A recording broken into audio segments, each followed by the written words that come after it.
audio consumer. Did you know Feral Audio's got a new survey? Hey, I am a feral audio consumer, even though you're not talking about that, and I didn't know that.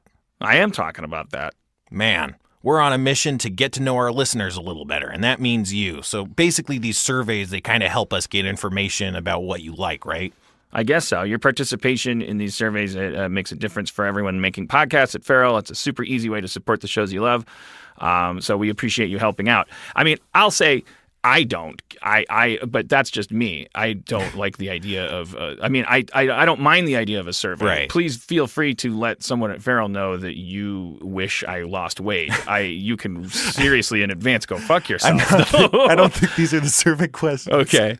No, I imagine it's more like, who are you? Like what if we find out that there's like, a bunch of asexual listeners, Right. and that they in particular don't have they don't feel like they have their point of view represented. Like, the great thing about podcasting networks is like it's very low overhead to create a podcast. So this survey is a great first step to help us build a better Feral Audio that includes like if representation is your jam or it just like your interests, Are you, Right. Are you into football? Would you never, for instance, ever buy a football app if it was advertised to you? Is that not helpful to you? Right. We can tailor make connections between audiences and Right. and advertising. This survey is going to exactly help out those kinds of issues because we don't know you don't like football. You can find the survey at feralaudio.com/survey. That's feralaudio.com/survey. You're helping yourselves. The Feral Audio survey. You'll float too.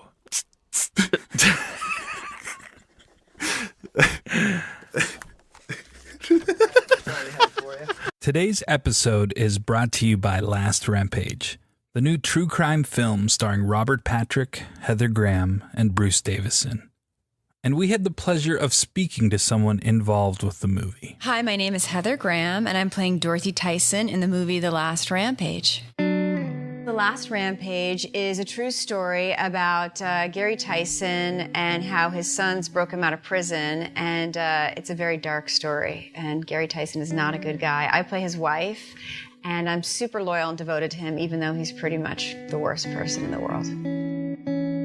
One thing I think is interesting about the movie is a lot of these movies, they tell a story about like, this rebellious guy who was this cool gunslinger and, he did all these wrong things, but he did it for the right reason. And I think this story sort of turns that story on its head because it's got, at first you think he's a cool guy, but then you're like, no, this guy is just like a selfish, self-centered, narcissistic jerk. I like stories about real people. I think sometimes real life is stranger than fiction. Some of the stuff that happens, you just go, I can't believe this is real, but it's real. And then if you do more research, it's even stranger than the stuff they put in the script. It's just like, sometimes real life is stranger than fiction.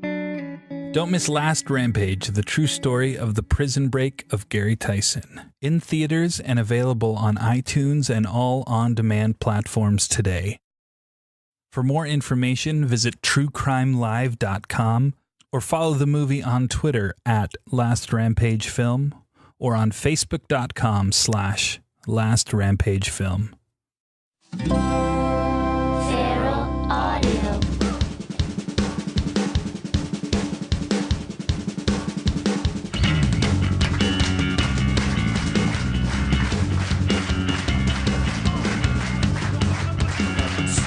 Stay on the beat.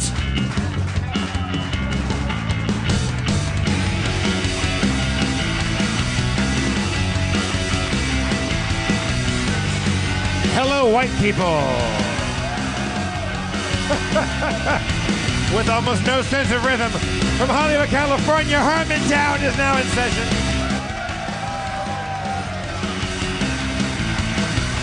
Spencer Crittenden. Spencer.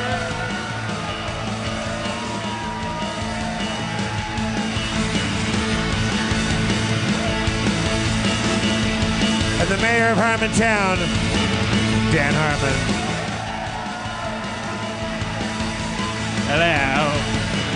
Hello. Thank you very much. I was just watching Lady Gaga's halftime thing. It's pretty awesome. I risk nothing by saying I admire Lady Gaga. No one's gonna boo me for saying that. I liked her. Well, one person wants to be special. That's more just you cheering yourself, cheering narcissism. Like, I'm not your average fan. Like people on Twitter, they're always tweeting at me and going like, no, you won't say anything unless I say something negative, so fuck you. Just kidding, I love your work. I was like, you're not wrong, but But I block people that do that because I'm just like, fuck you, then you're worse. You're worse than bad people. Like if you truly love me, just you should accept my laziness. You should be my codependent lover. You should just support me. And my good mood should be your good mood. You shouldn't need anything from me, or I'm out the door. And you know that about me. You've learned that about me. You've put up with 4 years of abuse. You've lied to doctors for me. Too soon? Too soon? What was 60,000 years of misogyny? What was it, Dan, that struck you positively about the Lady Gaga? First of all, her fucking, not only her, just her wire work in general, just as a decision, is always an amazing. I admire anyone who chooses wire work. From Garth Brooks to Beyonce to anybody. I thought like if you say you bring out wires, I'm already on your side. I'm not. I'm not going to side with gravity. I don't hope you fall and hurt yourself. I admire you, and I wouldn't be willing to do it. But then, having chosen wires, she didn't just. Now, Jeff, as you know, I've been in the shit. I was at Radio City Music Hall. I wrote for the 2006 VMAs. Beyonce, Queen Bee, she came plummeted down on some fucking wires. I watched her rehearse. She's a pro. Stunningly gorgeous, amazing woman. Great wire work. She's great. But Lady Gaga, so many years later, starts at the top of the stadium. She jumped off the. She jumped off like a regular person, like. But then it cut wide, and she was doing this like Spider-Man like jiggle on the way down, and I thought that was a cool thing to commit to because here's what I liked about Lady Gaga's performance. She did everything that I would do if I was in wires. Like I would also do that on the way down because I'd be like a little spider. She didn't try to act like it's natural that she's like Helen Slater and Supergirl. Also, I want to give some props to the people that created that rig because those harnesses. Because she was wearing like a very small, skimpy outfit. She has a very tiny rig underneath that, and that's not comfortable. For that to work, it's tighter than you want it to be for that to be like a safe mechanism. Yeah. So she committed to. Lip syncing a whole thing, but there's no way to sing when you have that thing on you, because she's wearing a girdle made of girdles. But she took your lover, your life partner, your SO, Church. We were watching in the green room, and she said, yeah, she really successfully took a Super Bowl halftime and made it just look like one of her videos, which is a huge feat, for the whole team. I thought it looked wonderful. I don't understand what was Neil Patrick Harris trying to tweet when he said he was gagging over her halftime show because she's the best. I think maybe did he mean to say gagaing, or is this new slang from the streets that I gotta catch up to? Yeah. Man, I was gagging. You're amazing. Your haircut's making me gag. What? Fuck you. Mm-mm. Gotcha. It's the future. Now, is NT here tonight? No. NT Kwaku. He tweeted. He goes, I actually really liked that. He was down for that. He thought that was super cool. But I think more importantly than Lady Gaga's performance, I think it's time to have a good old-fashioned sports corner.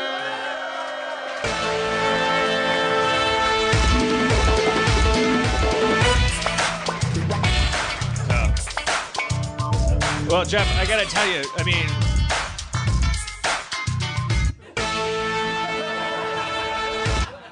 yeah. So where do I start with the fact that the Falcons lost a 25-point lead in the second half of the game? Oh shit! Wait, This is the first Super Bowl in history that was won in overtime? This guy did homework. Yeah, because I was looking for Lady Gaga's video. Okay. I got spoiled. Aside from Tom Brady, name one other player. Bill Belichick. Because I also saw Richard Spencer's tweet. So Richard Spencer was he's now on Twitter. He's like a racist gourmand. He's like, I'm going for the Patriots, and he had a little checklist. It was like, Tom Brady and Belichick both support Trump. More white receivers. Like he had all the racial stats for the Patriots. Yeah. The only team with three white wide receivers. Yeah, wow. he loves how white the football team is, and so that's like, but it's like typically people who are giving you sports statistics are helping you bet and win, but he's just like, my money's on the master race, and it's not smart money is not on Aryans for athletics since like the 1936 Olympics, like it's never been, like we settled that a long time ago. Steve Bannon looks like the time I tried to shave my sack. He also and absolutely failed. As I tweeted today, he looks just like Bill Belichick. They both wear the same headset. Beards are in, Steve Bannon. Like you don't even have to look the way you do to grow one. Like you should grow a beard. That is uncomfortable, that face. But that is the face of someone who is proud of their race. And he also has straight up like W.C. Fields gin blossoms. Like he's clearly. Oh, his eyes are like they're like welling with blood tears. It's like the nerdy version of the Casino Royale bad guy. Like he just has a blood stigmatism in both eyes. He's a terrible writer. He's a terrible person. And we got to get him out because he's going to fucking kill me. I thought you were going to say, we got to get him on the show. No. You saw the thing. I retweeted it, and you guys hang on my every tweet. And you re-hang on my every retweet. There was he wrote a movie treatment. He wanted to be, he's like a hack that had got a piece of Seinfeld somehow. Yeah, he used to be in he's Hollywood. Got points in Seinfeld. He used to be in Hollywood before all of this happened. Yeah.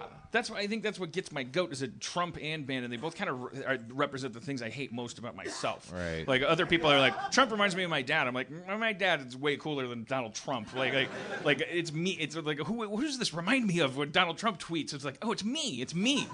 It's it's just bad. All the things that make him a bad person. But anyways, Steve Bannon reminds me of the bad writer part of me, and he there was some treatment that surfaced, and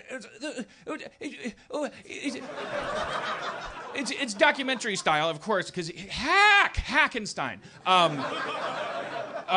There's like no narrative nuts at all. No narrative butts, no cuts, no narrative coconuts. Push episode title. Episode push title. The structural button. Pull the dialogue chain. Out come chocolate. Poo-poo train. Choo-choo train. All right. Anyways. But there's a treatment, and it's like, and he refers to Islamic fascism, but he spells it fascism. He didn't. What's the deal with this face? Is that like a thing is that like a British thing? Because too many people are worried about fascism. Wait, are you telling me you can spell it that way? I don't know. That's what I want to know because it was so delicious that he just never looked up the word fascism. So many people are doing it, and I don't know. I haven't bothered to look it up. Has anyone seen it spelled fascism in the audience? I mean, is that like they spell favorite with a U? And that's what I'm wondering. I don't think so. I'd believe that many people are stupid, but it's just striking. I don't understand. Well, I don't know. My favorite new thing is like all the like armchair electronic forensics that go on, like when the sheet left off it said there was like the phone log of all the leaders Trump talked to, and then it was like President of Mexico, talk to him, President of whatever, President, and then it was like it just said "Talk to Australia" or something like that, and it didn't have the guy's name, and it was or did it say President of Australia and then left it blank? They did at some point. They had president there, yeah. But they, and somebody said like, oh, if you Google president in Australia, there's no Wikipedia or Google hit that comes up, so they just left it blank. And I'm like, oh my god, I love the backtracking and realizing, like what, like that with unprecedented too. I did the same thing. I typed in unprecedented and. Something came up that I can't remember. I remember you can realize, like, you can walk in the shoes of stupid people, and go like, oh my God, that's what happened, and they're running everything, and it's amazing. But it's it's getting normal. We're normalizing, right? That's what we're supposed to do. No, it's getting totally normal. Is there a William Ralph or a Ralph William here in the crowd? Woo! Is there? Were your grandparents born here? Because we've got a new segment for our show. Why did you want Ralph Lauren to? Is it William C. Ralph or Ralph C. William? William C. Ralph. Did you drop a credit card by any chance? Oh, I might have. I'm thinking you must. It's almost a guarantee now. Would you happen to know the last 2 digits of it? 7. Nope. Is that also, Ralph Lauren's worst nemesis? Like he's always trying to foil No. Ralph or William, I have your card up here. You dropped it, so if you want to come up and show me some ID, I'll give it back to you. Nice. Or I keep it, or I just announce. You have 10 seconds before I read the entire 4, 8, 11. That's not even. All right. Ralph is at the podium. He's showing the ID. I like that we have like two-factor authentication here. No, we had a guy lie to get on stage in San Francisco. I don't trust these fuckers anymore. Yeah. What was that guy's name? Zane? That guy was a piece of shit.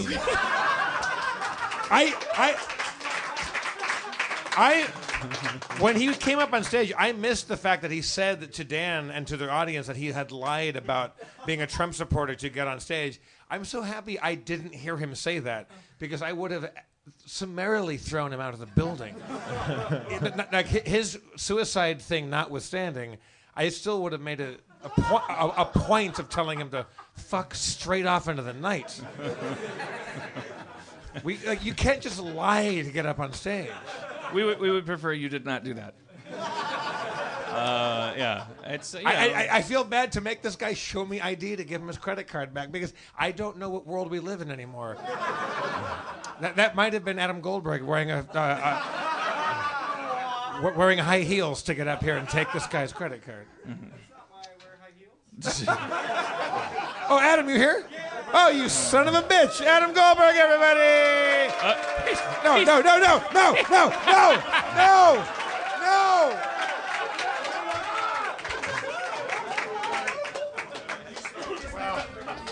Well, that... You said the magic words. That did... No one to blame but yourself. I just Beetlejuiced you up on stage. He's 3 times more deadly than Beetlejuice. Jesus Christ. Why is that so terrifying that you're here of all times? Because the Patriots won. And now you New England asshole.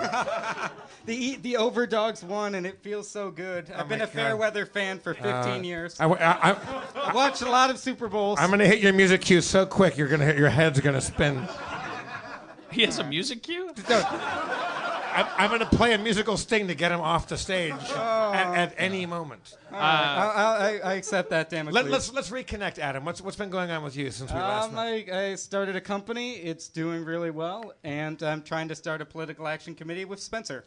That's he about as far as we thought. DMing me about a political action committee.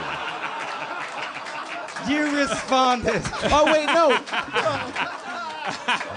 This is about as far as we got. I think this is more than we've talked about. I think what he's saying is essentially technically accurate. Yeah! You guys are in direct contact with each other, and it is an ongoing channel of communication. We did talk about a thing. We've elevated it now. What's your philosophy about political action? I mean, a lot of people, any port in a storm. Like if you got ideas, like I want to hear them. I love that the America's premier Nazi is saying, "Oh, it's white people who did it," while the 4 catches were done by a Jewish guy in the end zone. Like, are we white? Are Jews Did white? you just ignore my question? You just that's my political. You're just like, anyways, fuck off. So here's my first bit. You didn't even hear me. I'm one of the hardcore people. I went to a symposium on the letter from a Birmingham jail, so I do have a nuanced opinion on this. But I do believe you should fucking jaw-jack Nazis in the face. What I've always respected about you, Adam, is your nuance. We all agree you can punch Nazis. Yeah. There's ongoing debate about whether that's helpful or not. Yeah. But when they go low, you stomp on their Nazi skulls. But that's not your committee's. That's not what we're raising money for. Can I punch up your slogan? When they go low, we go high. Missed it, Jeff. Can't believe that bought me another 40 seconds. Just high-fived Adam Gold. He wants Jeff. He wants you in on this. By the way, count me in. You're I'm the in. political party animal. Oh yeah, yeah, man. What would my task be? Schmoozing. Schmoozing and boozing. Schmoozing. Well, I'm halfway there. Jeff and I are officially patriots now. We're men of political action. We're going to use our white privilege to I'm help. a falcon. I'm a falcon. Nice. Then I outrank you. I'm a patriot. Boo! I thought I'd get boos for that. I just can never predict. Oh, Patriots like the football team. Yeah, Patriots, Falcons like essentially the the same joke Jeff was doing. Oh, you're right. All right. What is your action committee? Wait, no, I can't stomp that. Robert Kraft gave me that hat. Oh. We have to. The names you drop hit the floor like a tarantula that's eaten too much rice. Like a tarantulas notoriously explode if they fall from higher than 3 feet. They hit the ground like a Tom Brady pass in the first half. Of You're right. Because it's important. We're coming into an age now. It's like, all right, there's this groundswell of political action, which is fantastic, but with that comes like anxiety about like, okay, so now how do you tell the brave souls that are right-minded, that are going to make good coordinators and whose cause is worth congealing around, from the people that are just like, get your hot dogs, get your political action here, got a T-shirt with a phrase on it, and all the money goes to our meetings, and we're going to hang out and talk about action. Yeah. I want to tell everyone here that there is a lot to do in your local community. We see LA as like this liberal bastion, but we still, in California, incarcerate more people than any other state. We still have people being fined and arrested for being late to public school, and we still have a lot of work that we can do here. So yours is a local. You want to focus on the local. There's a swing district up in Palmdale that we can turn to a Democratic seat, but. This is okay. This is singing a tune that early on in the early apocalypse, kind of like foreshadowing kind of days. Yeah. This was the guiding light, although the really hard to digest one because it just takes so much work. But it's like the idea of like political parties going back to being political parties, making Democrats be like in your local neighborhood, the reason why the burnt church gets repainted, the reason why you have a blanket, the reason why whatever shit goes down, like. Even if it's a sub-faction of Democrats, before we would talk about third-party stuff, which just feels like a fucking self-defeating thing. It is a conversation, not as a solution, but just as a conversation. There are 2 parties, and we have to work to... We now know that those parties mean nothing. I mean, yes. we know that those parties, because one was hacked and one almost splintered and got beaten by the hacked one. So that's actually, quote-unquote, good news, is that the bipartisan system actually got functionally... like jailbroken. And I think that can be a really good thing, because it means the Democratic Party could actually be simply as the Republican one was. It's ready for throne. You can and I think instead, whereas it's a primitive thing to think about, oh, where's my big strong hero leader that's gonna like represent all these things. Like if the Democrats now could rise up as the Borg cube that they are and take over the Democratic Party as a Borg cube and say, no, we're the fucking Democrats. We represent the majority. You can't beat us. We're a fucking credit union politically. Like we got experts on the ecology. We got experts on equality. Blah blah blah. We have to technically have a presidential candidate, but they're nothing. They just like they're a civil servant. We tested them like an astronaut to see if they could legalize abortion in zero gravity, and it makes aftercare easier for the procedure. But anyways, I'm jumping. But that sounds like a good start. I'm glad you're thinking about local stuff. That seems like a good idea. That if that could shoot spores out to other districts that are maybe technically red because of 10 people or 20, it's like, and then like take those over with action. That's just like, well, I'll be darned. These people care. They're not just playing a game of chess against a red team. Yeah. I would make the point that the ideas that made the Democratic Party so formidable between, I'd say, 1920 and 1960 were ideas that America is still interested in. The idea of fair wages for fair work, the idea of environmental protection, the idea of strong banking laws that protect the little people. But this goes back to an idea you've always had, and when I explain it to Lyft drivers, because those poor people... I always go back to your step quote. 4 of the plan. Step 4 is the Lyft drivers. Talk to your Lyft driver. It works. They are all woke. But it goes back to your idea that power corrupts not when you have it, but because you want it. Mm-hmm. And in the 70s, a lot of people came in after Watergate and said, all government is corrupt. We need to get rid of everyone who's been here more than 10 years. A lot of those people who got kicked out were people who fought big banks during the Great Depression. So you can overclean house. You can get rid of allies because they don't agree with you on all issues. There are some things we shouldn't collaborate on. There are some things we should stand firm on. But there's a great number of people who want to hear our message. There are a great number of people who haven't heard the message but were being amenable. And there's a great amount of people who didn't vote because they didn't care, but didn't vote because they couldn't leave work, or whose votes weren't counted, or weren't able to see themselves in the process after what's happening to them under neoliberalism. These people... This is the first time you've ever gotten applause in 4 years of our show. I did once in Adam versus Spencer, I think. I think... Spencer, what is your relationship with Adam in this whole thing? When did you guys become as we said, he DM'd me about this idea. Yeah. And now he's here. All right. I would have typed it out more. But I've been having carpal tunnel. My question is, if I didn't accidentally, because I didn't know that you were here tonight, if I didn't accidentally conjure your name up, you would have still made your way on stage tonight, wouldn't you? You would have found a way. The dark magics are powerful. This is adult them Adam. solely. We got to remember our podcast has been going on for like 5 years. Like Adam's like 28 now. Yeah. He's I've had bursts of this, but a lot of it was me being a lowly, underemployed Hollywood person who's like, if I could get a writer's job on Community, all my problems would be solved, and I would be likable. And it wasn't the case. Yeah. Wait, that was your angle in the beginning? To be a writer on Community? You can get the top writing job at Community and go forever unlikable. Dan, there's no likability why don't you fountain at that job. Hire him right now as head writer on Community. Finally, I can say yes. I am Adam F. Goldberg. I did produce it. All right, Adam. For those of us that did smatter that applause and like that you're thinking locally and what could be more foolproof than because even if it turns out to not be the way to turn the whole world the other direction, you still as a loser will have helped the world that's real around you. So I am adding my smatter to that smatter applause. I appreciate that. So how do people that agree that okay, I could use some direction and something to do on Sunday or whatever? How do we find your? If you're hardcore into wanting to organize other people, the SDS is always trying to find new members. Become a Democratic Socialist today. Okay. Yeah. We have a member of that's our cheer. Hey. We have a member of the Sioux Nation back there. And remember what color Fat Albert's sweater was? What were you yelling about, sir or ma'am? The part. Oh, okay. You're just yelling about Democratic Socialism. Okay. That really what he was right. That's your cry. Okay. That's your hoo-ah.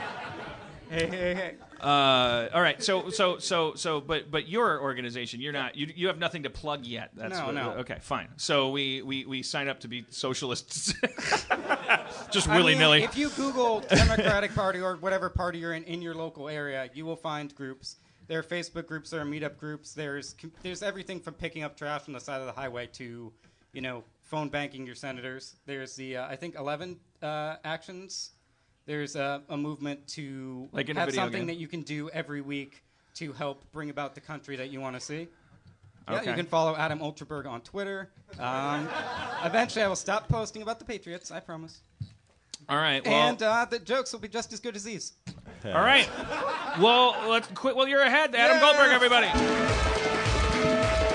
Adam Goldberg.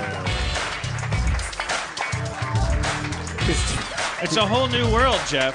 Oh. We're through the looking glass, man. Yeah, Adam Goldberg did a victory dance off the stage. It was good. The president's at war with Arnold Schwarzenegger's ratings, even though it's a show he runs. That's it. Pay attention to that, by the way. Bad businessman just makes bad business decisions. I mean, say what you want, but you gotta say that he's a man of faith. Yeah, no, he's a true he was Christian praying hero. for those ratings.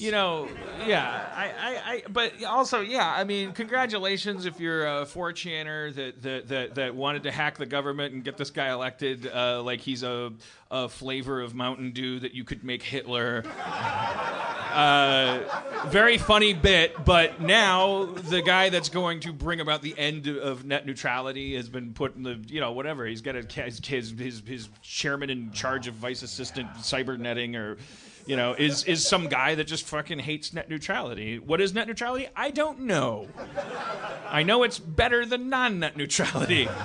I know that the end of net neutrality has something to do with a world where you and I can have political opinions, and no matter how popular they would get in an open idea marketplace, they might be fucking absolutely inaccessible by virtue of the Walgreens or Netflix next door to you cybernetically that just needs more fucking data. Like you poor people will no longer be able to spread as much information as corporations, and that is a really, really slippery slope. Net neutrality. Donald Trump clearly, obviously, not a fan of it. He's not. If you asked him, he'd be like, What does that mean? Does it make my scalp smaller? Is it something I can grab, rape, beat, make fun of? Was my dad afraid of it? Will the ghost of my father mock me while he punches the ghost of my wife at the foot of my bed? Because if it doesn't fit into those slots in my gradually micro-stroking 75-year-old brain, I don't know what you're talking about. So he put some guy that knows a lot about computers in charge of all computers in the world. And so good job, 4chan. Which I think is on the internet. The place where you got together and elected this guy. I'm worried that if he stays in office long enough, the world's tie fabric resources will be depleted. Probably in 6 months, because his tie really goes down to the tip of his mangled dick. His assuredly mangled dick. Absolutely. His wife won't live with him in the White House. Like it's the best house. Like how fucking repellent and repugnant and bad in bed and disappointing of a fucking human male do you have to be for your wife to go, I don't want to live in the world's most famous house. I'd rather live in our shitty apartment building surrounded by a fucking police state. That we're paying. He's so fucked up, we have to pay for his wife not wanting to fuck him. Jeff. I don't know. I didn't read about any of that. But so here's apparently the taxpayer, because she wants to live at the Trump Tower. She's going to live in a golden building, and it costs the taxpayers $400,000 a day for her police detail to make her live at home, not at home, at the White House. She doesn't want to be around this fucking piece of garbage. You saw them dancing, and it was a bummer. When he started singing "My Way," well, yeah, he clearly was saying things, and she was like, "Oh, please, just stop it. Just." She's just saying to herself, just get through whatever contractual period I'm confined to. I as Church said, my gal, she's like, he didn't expect to win. She thought they were going to lose and she would divorce him. Now she's stuck with this piece of shit. Well, this is his third wife, right? Third, at least, right? That we know about. Third. Wasn't the second? The first one was an American model, right? Like There was Marla Marla Maples. right? Wasn't there a second middle one that was? And she was sort of I don't want to use this term disparagingly to somebody that I really don't know, or if this is an offensive term, but she was essentially a mail order bride, right? Like she was she was also a Russian model, or what was? Ivana Trump first, then Marla.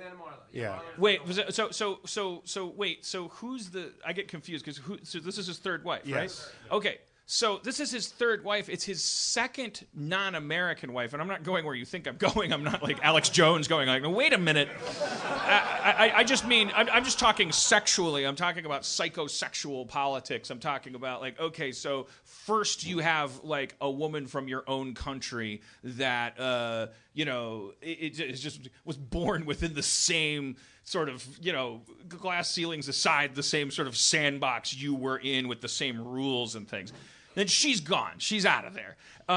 Then, like Howard Hughes in The Aviator, it's like, Katharine Hepburn takes a hike, and then you cut to the airplane hangar scene where Howard Hughes is like bringing underage girls in and going like, stop right there, 300 meters away. You understand you'll be an employee contracted to me and you'll do what I say. Okay, turn around. All right, wipe that lipstick off and stuff. That scene in The Aviator? Come on, it's your favorite movie, right? You've watched it 75 times because you have some perverse fantasy of being America's most famous mentally ill entrepreneur. Because it reminds you of yourself. And so I thought, like what? That's how we found Spencer. But so you have that scene, like, and maybe ladies cover your ears. I don't know what's going to offend you here, but when I would say don't. I would say hit record. When I say cover your ears, I just mean like don't judge. Like I for a second, if you will, if I be candid for a second, like. Guys do like we go through ups and downs, and we do like when we get our hearts broken, I think there is a tendency to we have these like things we do, especially when we're young and we're still learning how to interact with people. We go like we swing the other way, like from whatever previous relationship, like we think we're going to fix things. And I'm sure this is not totally exclusive to men, but I'm just talking to the guys because guys are kind of inherently, we're misogynistic. We're inherent. We love /fear /worship /hate, despise this other creature that has so much power over us that we don't understand. We just want them to like us. Blah blah blah. It makes us behave in all these fucked up ways. We've been socialized not to share those feelings, cope with them, connect those to the feelings that are also fucked up with the other person, and achieve that. You don't start learning that stuff until you're 44 and rich and already divorced and are like finally opening the hood a little more than 2 inches on the fucked up car that is your life. So you're keeping this very general for all men. Yeah. This is stuff you need time and money and the inclination to examine, and I don't blame your average 40-year-old guy that has a lot more work to do for not getting there. This is a tangent. I'm just saying, here's what I'm saying in the crassest terms. I'm like, if your first wife was was an American model, and then your second wife was a Russian model, and then your third wife was a Russian model, here's what I'm assuming about the third marriage. There's preconditions up the fucking darkest yin-yang imaginable.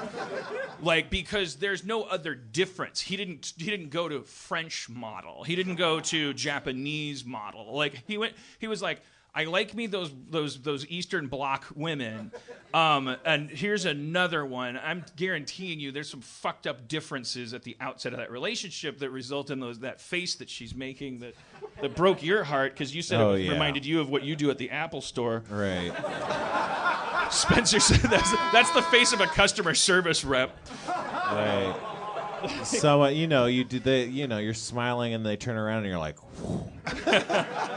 Then you're just back to hating everything. She's a hostage. It's the worst. Yeah. Anyways, it's sad.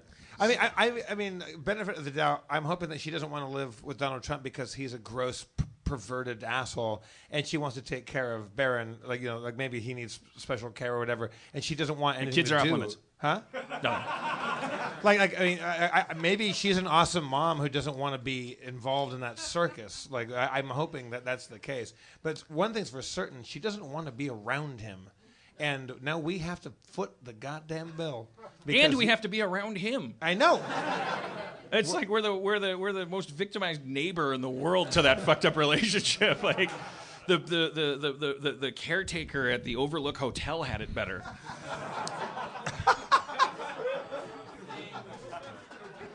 Scatman Crothers, Dan. He had a name. Okay. So here's the thing. Go ahead. Capitalist. What do you call it? What do you call it? Activism, consumer activism. All right. So Uber, the people spoke with their money, and then he quit. And then he pulled out of the thing that was egregiously like oh, I love Trump, and I think maybe issued a statement that kind of disavowed the He said, I didn't want this to be about politics. I just wanted to be about being part of the thing. And no, it hurt his bottom line, and he fucked straight off. So the question is, I'm having a disagreement with Cody about this, because she's like, oh, you can reinstall Uber now. And I was like, wait, fuck him, no. Off with his head. Like, he'll be fine anyway. Like, let him just drive all Republicans around. But I'll see you at the finish line. He was already a prick before But this. she's got a point too, though. Yeah. If we actually want to, if it's about, it's not just about swatting, and I don't know. It's like a very interesting argument. She's like, oh, you can take an Uber now because he got hit and acknowledged he got hit publicly. And kowtowed to the will of the people. What you don't want to do is continue to just grind his face into the dirt. Did he? I mean, like I don't want to say things and be fake news about this, but like, hasn't there already been like a lot of like mistreatment of his workers? I would say that we should have stopped using Uber well before this, because there's loads of sexual assault charges. Right.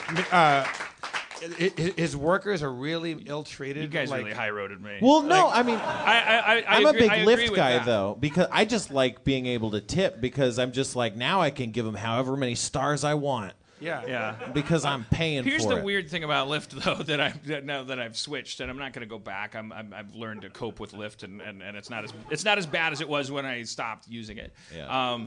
But it's like the form, I'm never gonna give you less than 5 stars unless you like run over my dog or something. But if you give less than 5 stars, if you press less than 5 stars before you submit, it says how can Rashida improve? But if you give 5 stars, as tonight, Rashida drove me here in a Lyft, and then you give 5 stars, and it says like, what did you love about Rashida? I've never had that feedback thing. Like it's right there. I mean, do you not? No, I've only given less than 5 stars maybe 2 or 3 times ever, and I take Lyft all the time. No, but I'm saying when you give 5 stars, the question changes from what would you improve to what did you love. I'm saying I've never gotten that feedback loop thing where they've never asked me, tell me why you gave 5 stars, or tell me why you didn't. I've never seen that. They probably don't care about his thoughts. Your app, motherfucker. No, it sounds like I don't. Why do I want to sign up for added the social anxiety feature because my point is like, what do you type? Does anybody ever type anything? Like I was flirting with ironic things like the stars in his eyes or but I don't want to confuse people. I've never been asked to weigh in on why. I've only said that you get to rate them, and that's the end of the transaction. All right. Well, to tell you the truth, I thought that was going to be a half hour of the show, was talking about that, but now we're fucked. It appears that's a dead Is there end. a Thomas C. Howell here? I have your credit card. Thomas C. Howell? The actor? I have a load of credit cards up here that people have dropped. I think he's been killed by Rutger Hauer. Rutger Hauer. God damn it, Harmon. Fucking get your shit together. See, I can never keep track of whether you are with the Apple Watch or against the Apple Watch. Well, I'm trying it again tonight. It's because I had so few notes. I thought, well, I'll just put them on my watch instead. I'm like, will you fucking, God damn it. You wear your Apple Watch like Rip Taylor decides to wear his toupee. Sometimes yes, sometimes no. It's like a hat you decide to wear sometimes. Talk to each other. What? Woo! I can't. 3PO. Where could he be? Where could he be? So that brings us to Technology Corner. You have the theme? Technology Corner. Yow.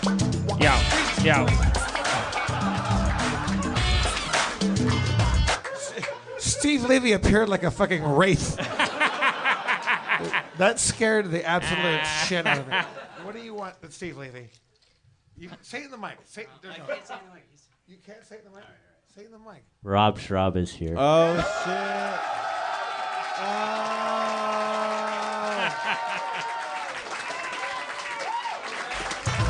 Rob Schrab theme. Rob Schrab. Yeah. Rob Schrab. Rob Schrab. Rob Schrab.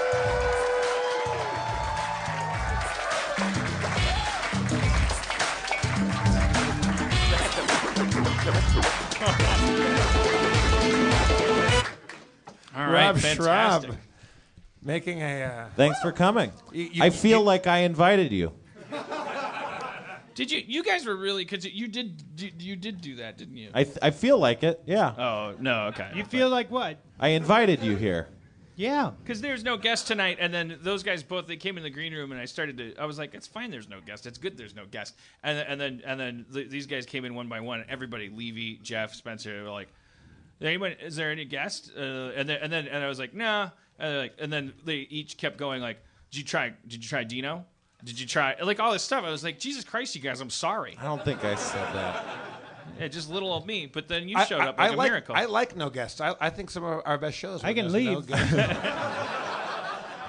You're not going. I drove by Schrab today while he was walking his dog, and then we texted back and forth, and then it culminated in me just saying he should come on the show. If you were in like earshot of me walking my dog, you could have heard me Siri going, text Dungeon Master. What do you want to say to Dungeon Master? I love you. It's true. That's what he you have said. Spencer's name saved as Dungeon Master? Yes. What? I got Derek Mears as Jason Voorhees. I got Jack Black as Jack Austin. I mean, it's kind of like the ultimate phone. It really is the ultimate phone. I'm jealous that you've been hanging out with Matt Berry this whole time, and with that. It was pretty cool. Yeah. I didn't hang out the whole week. Just that one night. Because Toast of London is the goddamn funniest TV show of all Pretty time. funny. If you don't know it, Toast of Check it motherfucking out. London. Check it out. It's Holy pretty smoke, funny. that's funny. Well, okay, so that's what's been going on. You're hanging out with Matt Berry.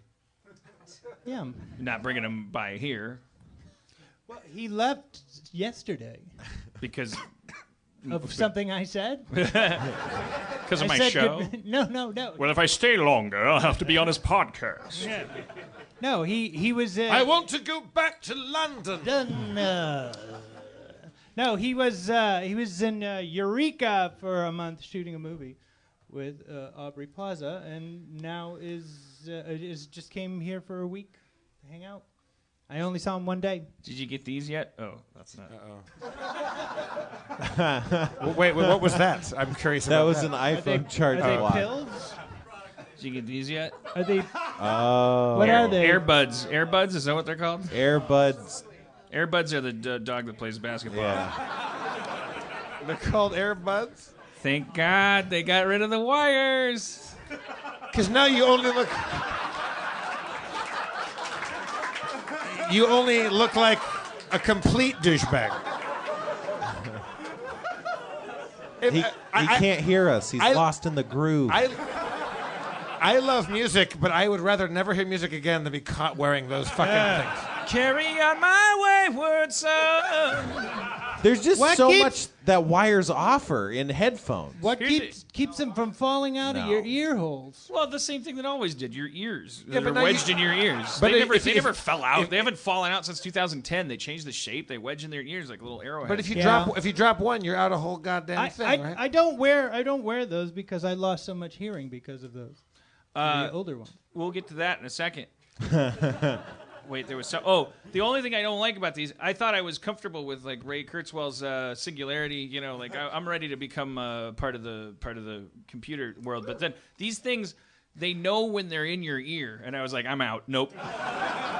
When you put them in, they go funk. They make that like that activation sound of like a Bluetooth device. yeah, they I go don't like funk. that. I'm like, why do you know you're in my ear? What are you measuring? Light? Wax? Spider eggs? Yeah, I was like, why don't they go whoom when you put them in your pocket? Like why? But maybe they do. We can't hear them. And they're just listening to your balls the whole day long. They listen? I thought they're supposed to put sound in your balls. That's what they want you to think with the whole time. Well, I don't know. Jury's out on them. I think They they're got kind little of cool. cups. Can you and talk into them? I don't know. Do they have there's a mics bunch on? of sperm in there. I've done phone calls with them, but I don't know where my sound is going. Steve wanted to know. I think these are microphones down on the end. That's cool. Steve said that there is some new data about the new iPhone that's coming out. Who's that cool guy with the white things hanging out of his ears? Is that George Michael? Wow. Too soon? I know. Yeah, hey, I Too like... soon. We know You brought me up too soon for me. I'm George Michael. You brought me up too soon. I brought you up before you go. See, that trivializes his death. It's called paying tribute. I love George Michael. And he was a huge philanthropist, and he was an awesome dude. I paid tribute. You mocked his death. You Yankovic one of his songs and incorporated his death into one of his songs. There's difference. It's like those SNL Weekend Update jokes where it'd be like, the creator of the Oreo died on Wednesday, and his casket was buried between two slices of chocolate casket. And it's like, yeah, you've done this before. That's the joke is someone died. You horrible ghouls. But kids are off limit. What have you been up to? I'm just hanging out. Get some errands done. I've been putting off some errands over the last couple of years. Have a shelf I wanted to put up. Got to put it up. Kate couldn't do it by herself. That shelf. This is a two-person job. Can't hold up one side of the shelf and the other side of the shelf. One person. Who did you have do it with you? Matt Berry? My wife. Oh, okay. I said, Kate, put up a shelf. Well, I can hang organized all my cables by color. Whoa, it was a huge fucking cockroach. It was the craziest, biggest cockroach. The cockroach the size of Ted Danson. A Ted Danson-sized cockroach? 2 stars of Creepshow. A cockroach the size of Malin Ackerman. I saw her name on the Super Bowl. I was trying to fill my iCloud of references up with new shit. I got those ear pods. Wait, I can't see it. Now, there's a Ted Danson-sized cockroach. It's under you. It's under you. Is he going to open up a bar after his failed baseball career? Don't worry about it. It's one of those. Don't worry about it. What's a It's not one of those. do It's one of those anything. LA cockroaches that's basically just a beetle. It's not really a cockroach. Yeah, it's like a they don't do outdoor anything beetle. except be gross. Yeah. It's like a horseshoe crab, like a prehistoric horseshoe crab. That made it better. Okay. All right. So, all right. Technology corner. We did it with the ear pods. Okay, fine. So, and also be careful with those. I'm going to add this to the technology corner. This comes to us from our people at Joe Rogan's desk. A friend of mine heard on Joe Rogan's podcast that someone suggested there's a setting in your iPhone you can change all of the color to black and white. You can remove all the color from your phone's display. It spikes your dopamine a little bit less, makes it easier to put your phone down. Oh, what is the life code? hacks? What's the ways to make your phone less crucial to your life psychologically? What do you do? Do you tap it with 4 fingers 5 times? What's the no, code? there's no shortcut that I know of. It's it's horrendously hidden in a bunch of it's in accessibility I'm sure, features, right? And then it's still from there. You're 9 menus deep, but you'll find it. You'll be fine. And it also, whatever. I did it for a while, and but how am I going to play Bubble Witch if I can't tell which color the bubbles are? And how will you know about her delicious crimson locks? Oh, did you get into Bubble Witch? No, you showed it to me. Dan asked me what game I was getting into. I showed him Bubble Witch, and it's a redhead in tights who's blowing up bubbles. Yeah, come on. I just got my kitty fountain updated.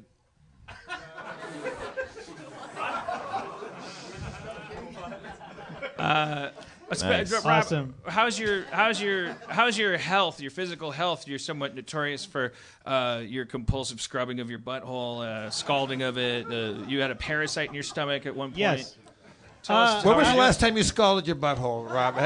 Is that? It's been a couple of years. That's a thing of the past now. Yeah, it's a thing of the past. Okay. I've moved on. I'm good. You look thin as hell. You look like Triple Jim Schrab back from the day. I got a trainer again. Oh yeah, because we used to call him Triple Jimmer because he would go to the gym 3 times a day. I was seriously crazy. Well, you're acting like he's just recently gone through some fat phase. He's Schrab. She's always been. No, he looks leaner and meaner than. I got a trainer. He's like this. I believe he's like this 28-year-old like kid who just came from like Texas or whatever. And he beats the shit out of me. He just beats the shit out of me. And then you guys go work easy. out? Yes. Yeah. Yeah. I wake up every morning 5 o'clock. I give him a nudge, and he beats the shit out of me. And then you go do CrossFit. We go cross train. Do you know who he voted for? No, I don't. I don't have that conversation. I've learned on how to have that conversation. What's been going on with you and your political part of your brain? How are you handling this? I don't like it. I'm upset. I'm really upset. But mostly you're just into animal rights. I see on the Twitter. Yes. You're like, Yeah. everybody else is like, the judicial branch can't be dissolved. Then we won't have checks and balances. And you're like, this Shih Tzu needs help. I became a hardcore animal rights activist and full-on vegan, like straight up. Yeah. I love it. Yep. Super popular with people. I think, no, it is. It will be. Again. Is Kate a vegan too, or she? She's vegetarian, but not vegan. Yeah. All right. Earbuds,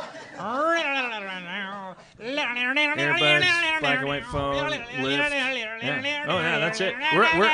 We're out of show. Wait, no. Well, I want Rob to keep doing what he was doing. Yeah, let him go. Keep going then. What is it, Levy's like? You want me to tell people I bought a gun? We could talk about. You bought a gun? You bought a gun. We could talk about. Why did you buy a gun? Because you secretly want to kill somebody. It's the only reason because to buy I a gun. secretly know that in the event that you're hoping for that event to happen so you could kill something. That's not true. You're a at all. secret Charles Bronson. You No. Secretly I've discussed this with my therapist, and I have a right to buy a gun. She said, as long as it's not for you. And it's not for anyone in the immediate future. Well, it never starts out like that. No. But in all fairness, Dan's therapist is Sam Peckinpah. Hey guys, it's Spencer. I'm here to talk to you about HelloFresh. HelloFresh is the meal kit delivery service that makes cooking fun, easy, and convenient. HelloFresh wants to change the way people eat forever. And that's why they sent me this little guy here, Spizwad the Gnome. Hey Spizwad, say hi. Hey guys, it's me, Spizwad, the healthy food gnome. I love to celebrate fresh ingredients and make magic in the kitchen because I know there's a chef in everyone. That's right, Spizwad. Was that your name? Spizwad, yes. I feel like I might have said something else. Nope. Each week, HelloFresh creates new delicious recipes with step-by-step instructions designed to take around 30 minutes for everyone, from novices to seasoned home cooks, short on time. That's right. HelloFresh sources the freshest ingredients measured to the exact quantities needed, so there's no food waste. Food waste is a real problem in Gnome Land.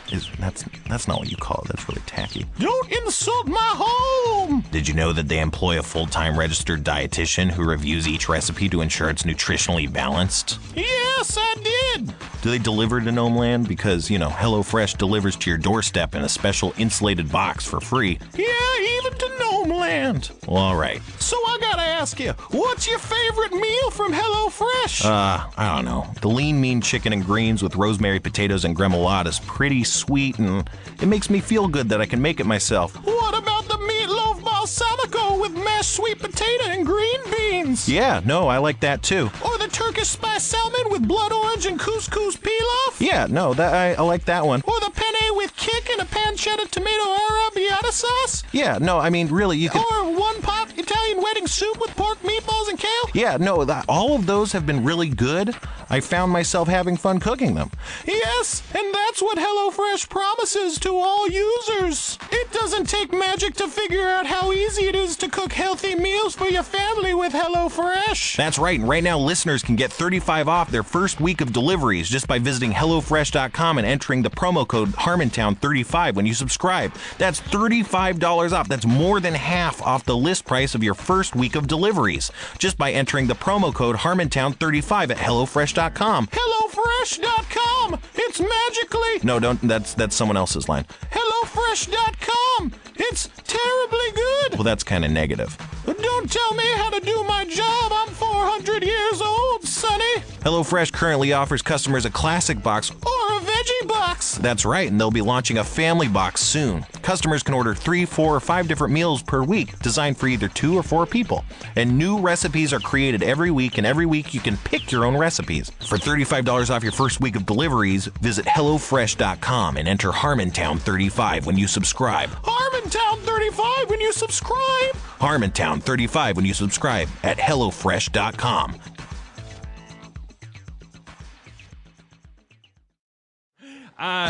We landed. We didn't talk about this because in between San Francisco, which was our last show, and now we flew in from San Francisco to LAX, and it was like the airport was deserted because the protests had just started, and we spent like 5.5 hours. Jeff was there longer. Church showed up to take pictures, but we were just there in the midst of this historical thing. I'd never been at a protest. I thought it was like. I mean, it was amazing. I hate to sound like some weird tourist, but that's literally what we were. We had luggage, and Jeff had his Vivienne Westwood suits over his shoulder, and his newsy cap, and his fancy jacket, and he kept like he was able to just go up to the cops and find out what's going on, like hey, what's going on? And they're like, just protecting people's right to free speech, And it was a very There was a moment after you guys left. We had an agreement with the police that we were like, when we got there, we were blocking all of the traffic. When we got to probably 6 hours after it started, we got there like around 5 or 6 o'clock. It had been going on all day, and we were blocking everything. And then finally, the police came in giant force. All these cops came, and if you follow Church on like Instagram or Facebook or whatever, she's amazing photos of it. All these cops came, and. Then the cops came from the direction that we weren't facing, so you can very quickly go from texting, tweeting about how you're at a protest and you're so cool because you're at a protest. They're like, looks like people are protesting and they're chanting, and here I am. I'm just 60 minutes back here. I'm just and then there's lights flashing because it's a concourse, and then everyone turns around, and you're like, everyone's facing my direction now. Okay, phone away, and just staring at riot shields like 6 feet away, and then doing a double take and realizing the guy next to me is wearing a football helmet and homemade. I took a picture with him and tweeted it, but it was like I did a double take, and that guy was like, hey, hi, and he's like, hey, I love Rick and Morty. And it was just like, holy fuck. That guy with the homemade gas mask and the whole thing was a Rick and Morty fan? Yeah, there were a lot of Rick and Morty fans. Why was it homemade? Why has he got a homemade? Well, it was a football helmet. He had like a lacrosse helmet on with a like a Home Depot. And he had a riot shield? Like sawdust No. mask. He had a gas mask, like a kind of a. It was a mask I think you get at Home Depot for painting. I think if you work in like painting. These are our police. No, this was another guy that was protesting. Why has he got a thing on his face? He's anticipating activity that may involve him breathing tear gas or getting hit with a baton. How did you understand that he complimented you if he had a gas mask on? That was my joke. It was very muffled. I love Rick and Morty. So he didn't say it. He did. It's a popular show. He might have said. I'm not saying it is. He might have said it's 7:40. Most of the people were like, "Where's season 3?" I was like, "Get back to protecting democracy for." It was insane. I was like, that was the only thing that calmed me is that these kids are fucking like really into my cartoon. I'm like I don't know how to tell them. My heart is pounding in my chest. I'm relocating my phone to different pockets. I'm like, I think there's a bottle cap down here. Could that cut my arterial arteries, which are the best kind of arteries? The classic arterial artery. It says the new arterial artery. It's arterial. All right. Don't use a venal artery. You were looking for a bottle cap in your pocket? I was like struggling. I'm freaking out because I'm thinking I'm going to get arrested for the first time. I'm going to get manhandled by people that aren't my family for the first time. I'm gonna get like pepper sprayed. I've had to pee for 4 hours. I'm going straight to BuzzFeed or something. I was like, I'm gonna have piss down my leg as I'm like loaded like a Lincoln log into a paddy wagon. But the other kids were just like, when's season 3 coming out? And like, so I was like, well, I don't think they're very When scared. is season 3 coming out?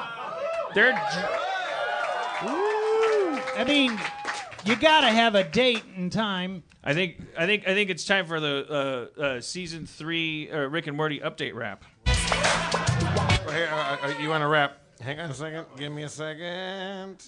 How have you been, Dan? Talk about things. How have you been, Dan? I haven't seen you in a while. I've been good. What's going on? They're drawing it. They're drawing it. They're drawing it. Here's how cartoons work. First you write them. Then you draw them. For a really long time. Everything needs to be on paper. So you can see it. So if all I do is write it and then put it on TV, it'll look like a script.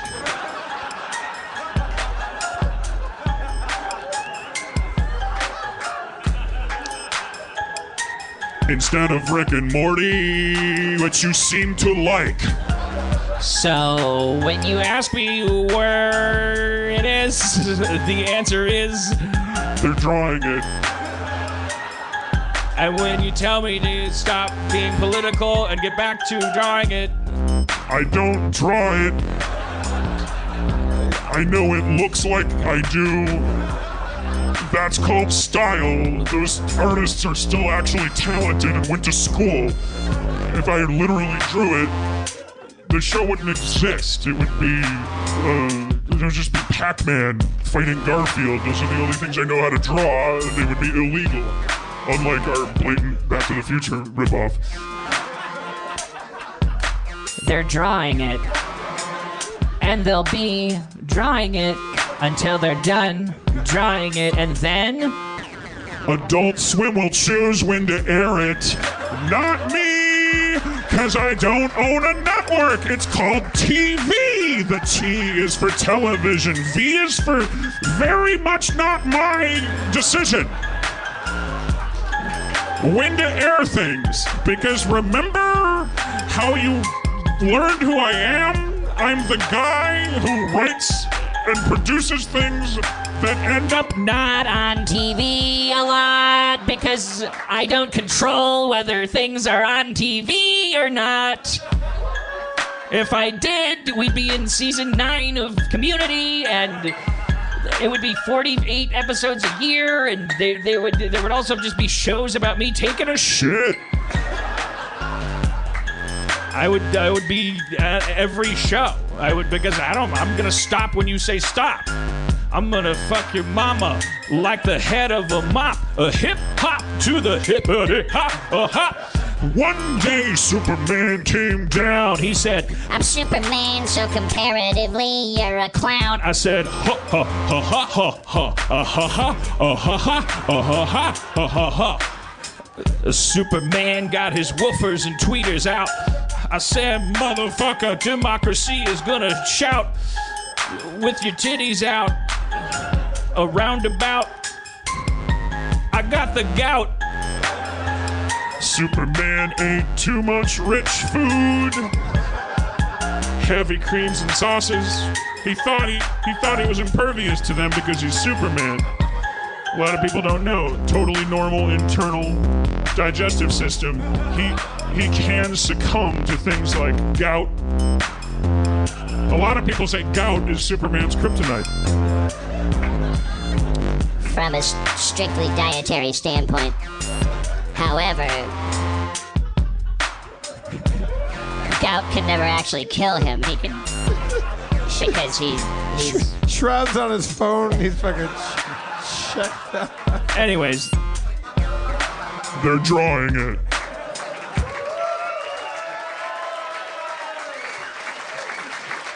They're drawing it. And while they're drawing it, I'm making a million things, and they take a long time to make. And Spencer's fucking killing it on Harmon Quest Season 2. Straight up, like I if I thought for a second that it was like there was a little bit of it that was going to be bad, I wouldn't set him up by saying that. It was like totally his show. He's like running it. I showed up. I played D&D, and he's fucking like him and his huge team of awesome people that worked on Season 1. I saw that. It's amazing. I'm so excited about Harmon Quest. I'm not saying there's nothing. Don't let that show up in an article where it's like, here's why Rick and Morty's late. Dan's excited about Harmon Quest. It's not related. They're drawing it. They have to draw the things. I will say and did say the reason it was late, the reason they got a late start drawing it is because I am fucking slow and shitty and unpredictable as a writer. The buck stops here with that. I'm done with that part. You can't now tell me to go faster. It doesn't make any sense. I confessed to my crimes after it was too late to make me change. You're yelling at the audience. You're yelling at them. Anyways, it's 9/11 probably. Is it 9/11? It looks like 9/10. Too soon. Moment of silence for the Bowling Green massacre victims. Oh my God. I've heard that are you booing Douglas my mainstream didn't do political enough. jokes, or? I could have stopped it. Do you have any actual political jokes? Let's do a Dan Harmon joke corner where you tell a joke. Doesn't have to be political, like any just proper joke, like a bar. Oh, well, I thought it was a political joke. Oh, if you've got one, yeah, lay it on us. All right, so Kellyanne Conway walks into a chamber. Yeah, that's how all good jokes start. And chamber. And there's a vortex in it. And a door to the south.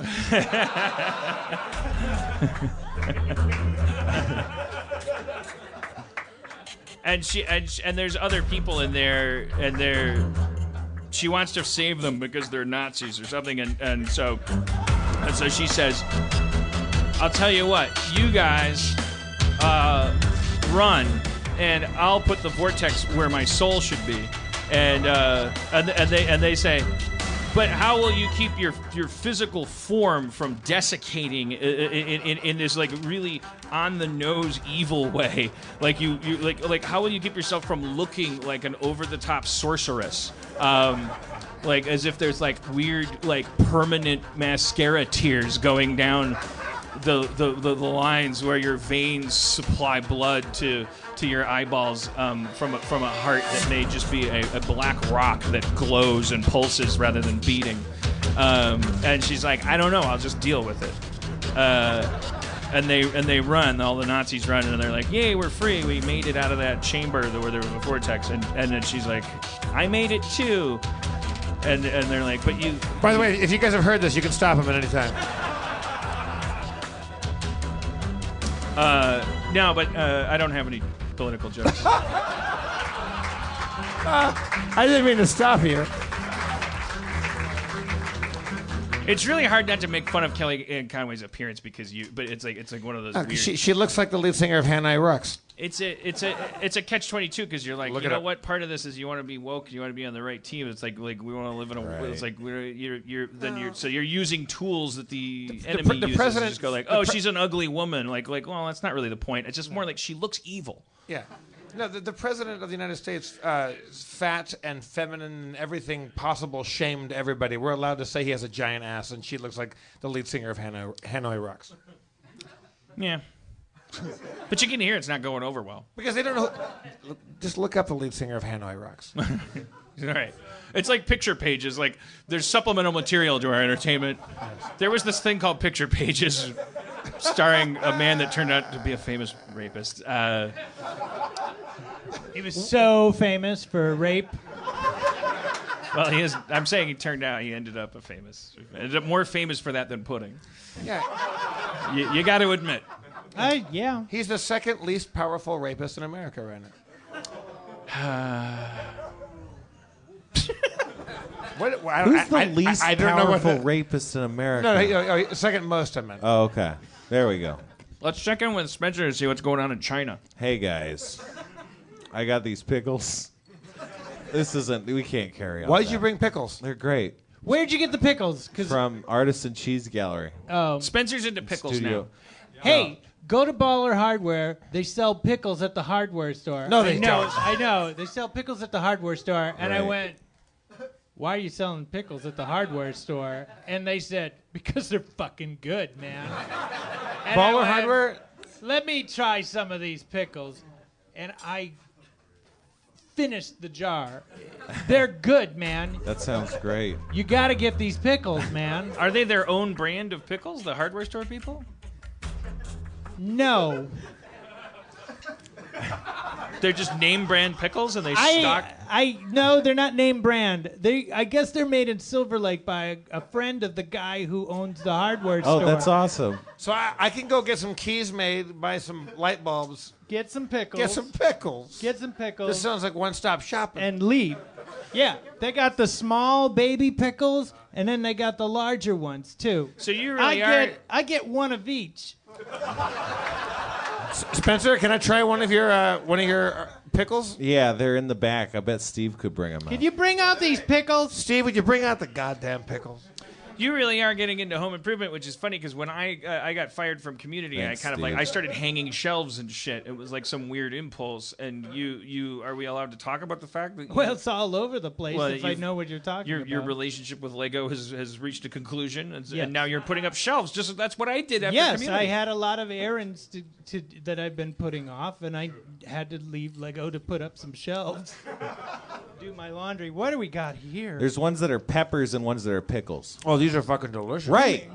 They're so good. Did you just eat a pepper or a pickle? I think that was a pickle one he grabbed. Give me some of them. Give me That's a pickle. It's like almost like a bread and butter pickle. It's the only thing that's a Hand sweet me pickle some of that them I'll pickles. enjoy. I mean, I would put that on a sandwich, or I just eat them. Oh, Right, you just eat them straight. They're Eat great. them out of the fucking I want jar. to eat some of these pickles.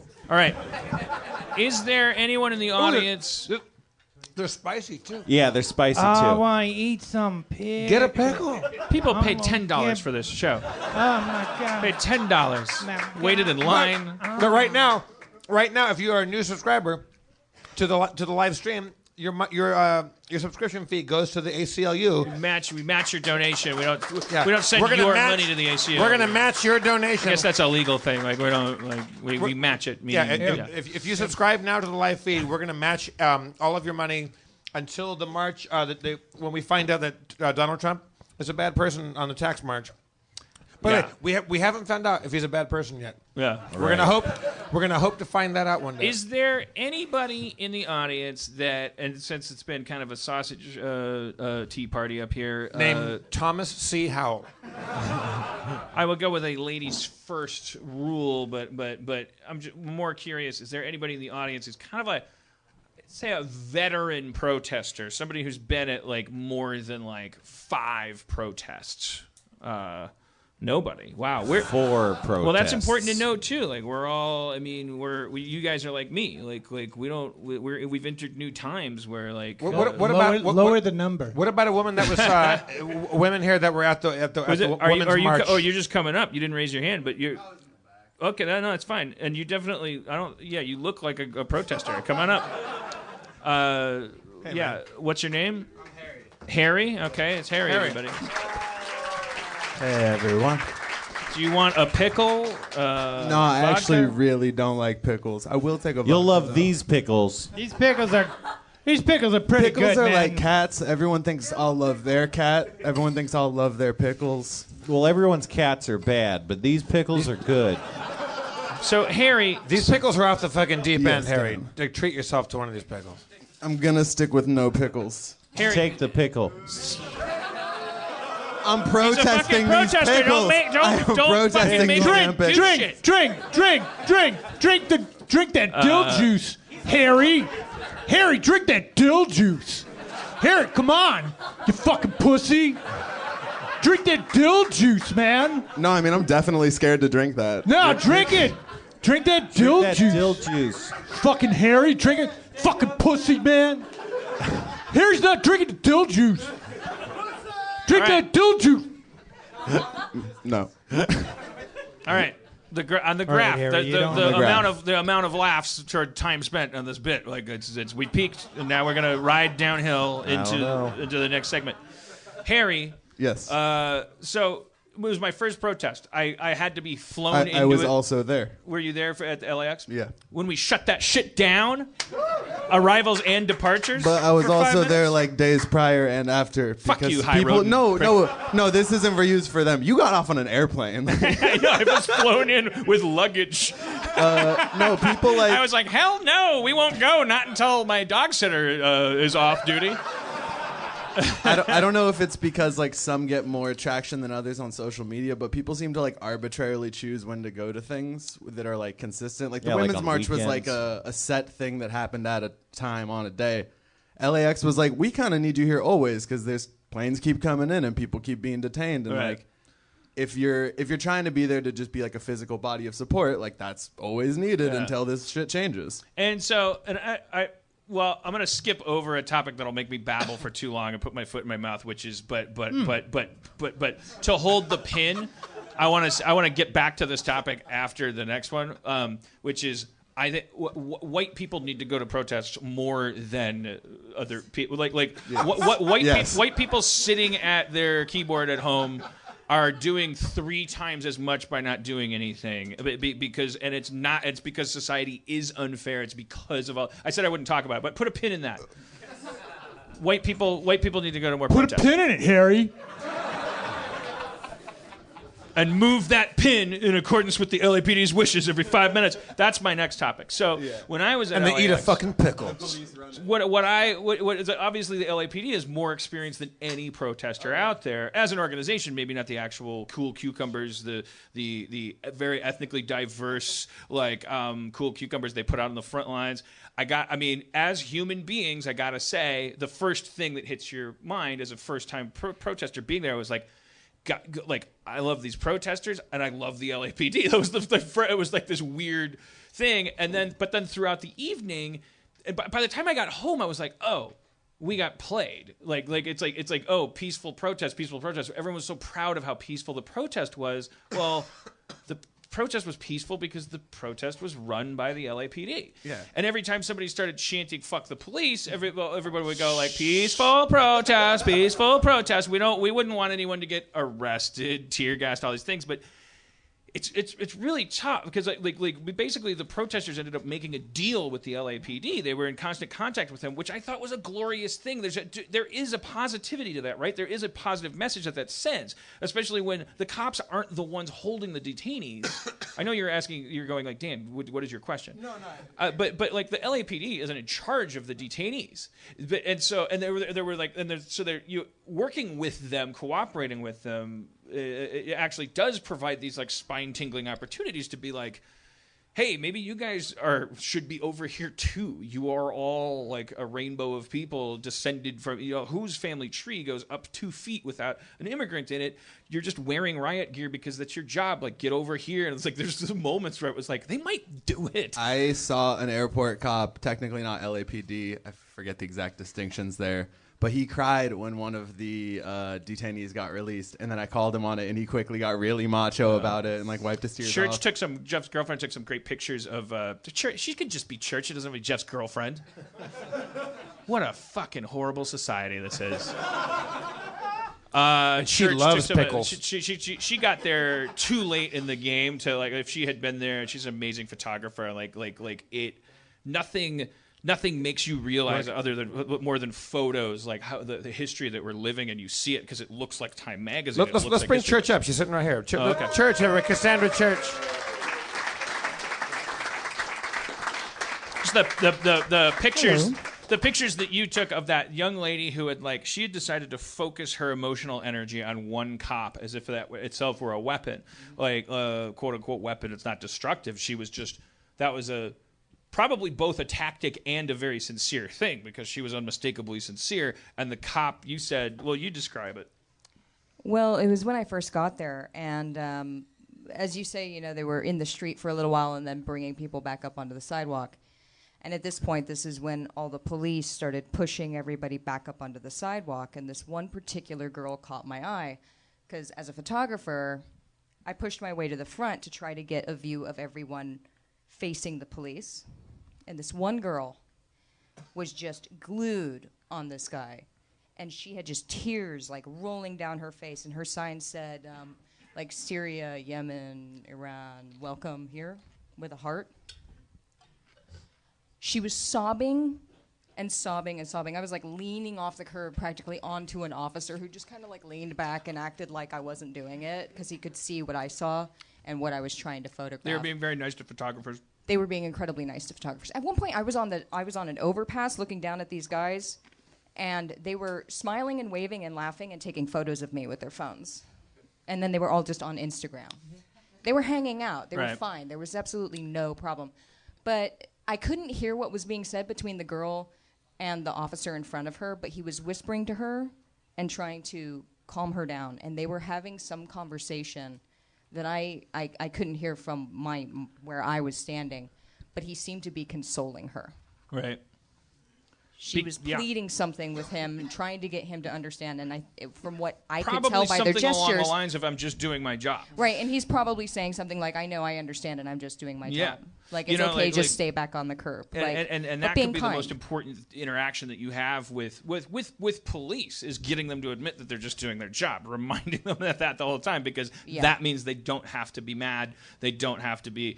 But on the flip side of that, so that's why I wanted to have a hanky face, as now I call them, because I was like looking around, I'm like, these hanky faces, they're are the hankies for an anonymity or tear gas? People have their own reasons for them. So a lot of it's just style. There's also an argument. I can't defend it for various reasons or like object it to it. There's some articles going around about how like masking up is a form of white privilege because if you're a white person, then you still blend into the crowd. Whereas like if there's only a few people of color at the thing, they're easier to identify. I didn't even follow. I didn't track that at all. It's just some 2017 internet race commentary. I would say at this age, I think there's probably it's rooted like masking up is. It's rooted in anonymity. It's okay. Because like because it's not going to filter out. No, not at all. Not at all. Certain things will. Like the Home Depot guy who I also saw, like his would have helped out a bit.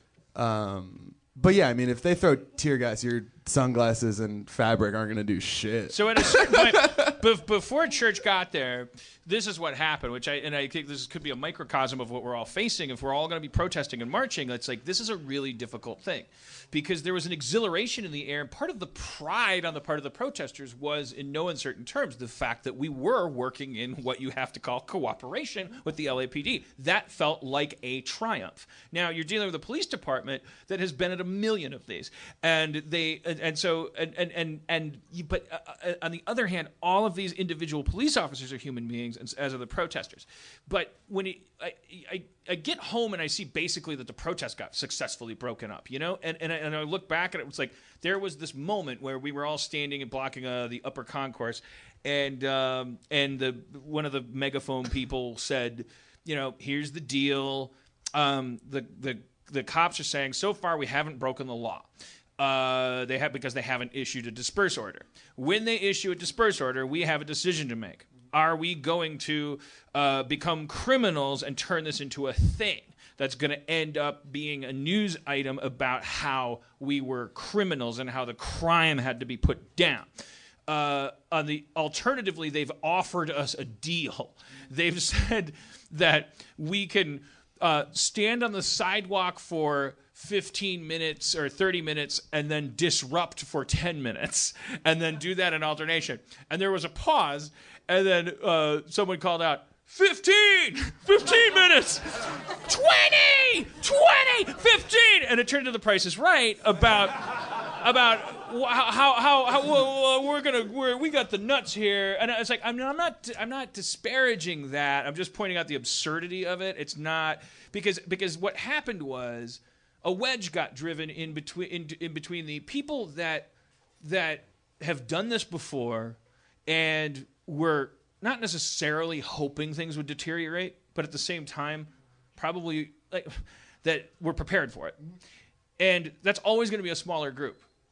And so that is tactic, right? Because rather than bother throwing tear gas at a large group of people that feels solidified, to stay in communication with them and to say, oh, we love Che Guevara. Che Guevara is your spokesman. We just talked to Che Guevara. Che, tell your people what we're telling them. We're telling you you can have free bananas if you give us half of your guns. And then there's like all of this stuff like starts to you foment like a conversation among the protesters. Before that, there was no conversation. I feel like if there were a couple things that made that specific. One, it was. If church, like you were at the Ferguson protests here in L.A. Yeah, and it was a very different thing. If it was 2,000 black people at the airport, I think it would have been different. And also, if it weren't an airport, it would have been different. They don't want to start putting chemical like agents out into an airport. But all that is to say that we had the leverage. We had the airport shut down. Now I don't know what our leverage translated to. But sorry, go ahead, Harry. There's also a difference between a protest like the Women's March, where it's organized, it's in the daytime, they block off streets, and everybody knows where it's going to be and where the people will be going generally and what the plan is. Right. Versus at night, people just taking to the street because they're angry, or people showing up to a place like the airport that already has high security. Okay, so Harry... So the reaction is completely different by a police force coming out to try to contain and make sure that that's under control. And where there's multiple law enforcement agencies. Right. What I'm wondering is then because what happened was there were some hardcore elements that were like, no, then nothing happens. This is how they drive a wedge. And then there were here I am, 44. I'm hungry. My dogs are about to start pissing in the house. I've been there for 5 hours. Like, I didn't want, the last thing I wanted to do was be a pussy. But you didn't see the girl who brought burritos? No, there was plenty of... You left right before the burrito guy came out. She brought a bunch of fucking burritos. I'm saying, to the extent that I'm up in the air, like a situation got created where now conversations are starting to happen. Like logic was invited. And I remember distinctly the moment where I felt at peace with stepping off of the street and onto the sidewalk, i.e. basically surrendering. The moment where I felt that was okay, where I wouldn't then go home and hate myself for giving in, was because there were like only a couple of people left who were arguing with each other, and one of them was screaming at the ones who wanted to stay and sit and get arrested. It's not about you. And she's not wrong. There was this messaging that was put into it. It was like, do we want the detainees to be in the newspaper? Do whatever, the HuffPo's laser beam, the hologram, the Pokemons. Do we want the story to be about the detainees, or do we want it to be about how a bunch of hippies got stun gunned at the airport? Okay, so now, I at that moment I was like, here, I've done all the talking, but I want to be like, here's the thing: first protest, 44 years old, like so used to always doing the wrong thing. Like I always like think that I'm like, oh, it sounds like this, and then I'll like be so embarrassed. That's when I was like, okay, I now have permission to step on the sidewalk because this very passionate young woman is going like, it's not about you, and she's talking to like 4 or 5 people, and like. I don't know, and I won't know until someone else tells me whether it's the right thing to do to sit down, or leave. And I was like, what if I undercut the fucking cause? It's like community creator and famous fat guy. There he is. It's like, what if that ends up and like being some kind of counter messaging or whatever? So now talk to me. Tell me what to do. I think, well, sort of contrary to that request, I think it's important, no matter which side of an issue you're on, not to tell other people protesting the same thing how to protest. Whether that means if someone wants to get arrested for their cause, let them make that decision. Yeah. And if someone wants to chant a chant and hold a sign, let them make that decision. I think it's important to know what you're trying to accomplish and if what you're doing is everything you could be doing to accomplish that.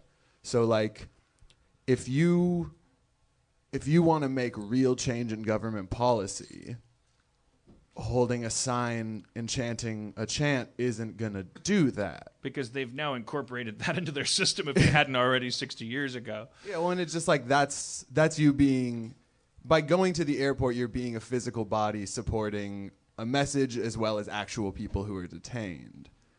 But, like, if you have any illusions that what you're doing in that is really affecting larger change, which I think was one thing. Some people gave the Women's March kind of a bad rep for this, but I thought it was cool that they almost owned up to like, we don't have a list of demands. We just want to make sure you know we're here and we're not fucking cool with this stuff. Which I thought was that was the most important thing. You could look at it either way. Body count was the thing that was important. It was flesh scraping cement poured into the streets in every city around the world. That really got to our enemy. So like if you go to a protest and the police give you a directive, it's basically just up to you to assess what it is you're trying to do and if listening to that directive or disobeying it is going to further your cause. So like if you're there just for moral support, maybe don't get arrested. Or do. Like that's your choice, but it's not going to, if you get arrested, you're not going to be able to be the body there. Right. Showing your support. So what, so what do you think? You were there, did you? Yeah. And so you were like, you know what? For what we've done, we shut down the airport. Like LAX is not the epicenter of this. The LAPD is not in charge. Did you thought it was cool to just like shrink back and kind of like continue to have a presence there? It's like it becomes kind of a picket line in the sense that it's like a physical reminder. Yeah, it sort of becomes up to you. Also, like having had been there for over a day already and knowing I was going to continue to be there, like those cops work long shifts. They come to recognize people who are there enough. If I'm going to continue to be there and do what I think is my best foot forward to help my cause or whatever, getting arrested doesn't help that. These cops recognize me already as the guy who's been here all week. Like, it's not useful for me to step to them. I know they're not the enemy. How much time have you spent out there at LAX? Like, you've been there for multiple days? Or? Yeah. I haven't been in a couple days because at a certain point I was like, I need to make rent money. But I was there for like 4 or 5 days, not sleeping there because I was like, I have a home to go to and I don't want to be more of a nuisance than by design. Well, I found a good tactic because we just gotten off a plane. Like Dan said, I had my suit, Vivienne Westwood's garment bag over my shoulder, and I'm dressed like me, and there's a bunch of hippie. Harry? And I know we all saw that dude that was kind of the Native American guy with the drum that was just being the most punk rock dude in the world. The tiny drum. Yeah, he was there a lot. There was this guy dressed up like just this native like Incan. I don't know what he was. Just banging a drum right in the cops' faces, and they didn't they just let him do it. It was so cool. Because they don't give a shit. Yeah, because he was just this great drum major for the whole thing. But there was a moment when the organizers of the protest at LAX were saying, "Okay, guys, we need people upstairs and downstairs at the same time. So if you guys are comfortable going upstairs, we want to spread this out. Also, we need people inside to welcome the people coming out. So let's make sure that we're all here and we're all there." So Church and I think Dan and Cody had just gone. You guys just split. And this is like 10 p.m. and we got there like at 5.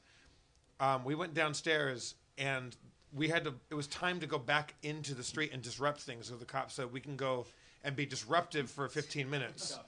And we can be off the sidewalk and be out in traffic and Your blocking. next scheduled disruption will be permitted in T-minus. Just so right-wingers are roasting you online for listening to cops, just so everyone's aware. Like, if you go and watch a right-wing chat room where they're, periscoping the protest, they're just like, look at these fucking idiots listening to police. Like, they don't know what they're doing. Really? The right-wing people say that? Yeah, because they're like, you think you're making a change, but you're sitting here obeying cops, which I'm not. So those also because they don't know the difference between a protest and a riot. Yeah. And also, hilariously, while it was happening, every 30 minutes, because it's LAX, hello, I'm Mayor Eric Garcetti. While Eric Garcetti is not at the airport. It's really funny. There's a guy painted blood red with a Native American drum in a cop's ear going, boom, boom, this is democracy. This is what democracy looks like, blah, blah, blah. And then it's like, hello, I'm Eric Garcetti. I'm like, not a good time, Eric. But so we were a small group of people going downstairs to block the downstairs traffic too. And again, I feel bad about anybody that missed a plane or all that shit. That's a bummer. But we were trying. There was a lot of people being detained, and we were hoping that being there was going to get all these people released. It turns out 25 did get released, and then during that time, 100 more people got detained. Because planes keep coming in. Yeah, right. That's the central issue of what's going on at LAX that I think needs to be remembered. Yes, there's a bigger picture of Trump's executive orders in the large scale and overall policies about immigration, But like specifically what's going on is people are being illegally detained and denied access to food, water, lawyers, family, like healthcare. Yeah, also like that's what's happening. Yeah, there was Babies, a woman elderly, there it doesn't with matter. stage 4 not, cancer. Not even from just those 7 countries. They detained an Aeromexico flight of like 100 passengers. What? A woman from Amsterdam. Like they're just CBP is being crazy. Like if you're a privileged white guy that has access to I a garment bag, here's a little tip: go to a protest. Look like you just landed. Look like you didn't show up to the protest planning to be at the protest. And have a garment bag, and you get to walk up to the police and talk to them, and they absolutely give you the full order of information that you don't get if you look like a protester. Because we all walked into the street, and they all lined up, put their sticks up, their masks down on their helmet shields, and started marching us back off the street. And it's like back on the curb, back on the sidewalk, back on the sidewalk, and like, well, we had a deal. Like, and they're, nope, you got to go back on the street. So I just I went out of the crowd because I'm a tall, privileged white guy with a garment bag. We had a deal. We had a deal. Jeff And starts walking over. Awesomely, all the men got off the street. All the women in the group stayed in this fucking street and were right, like, chin up to the cops, saying like, "No, we had a fucking deal."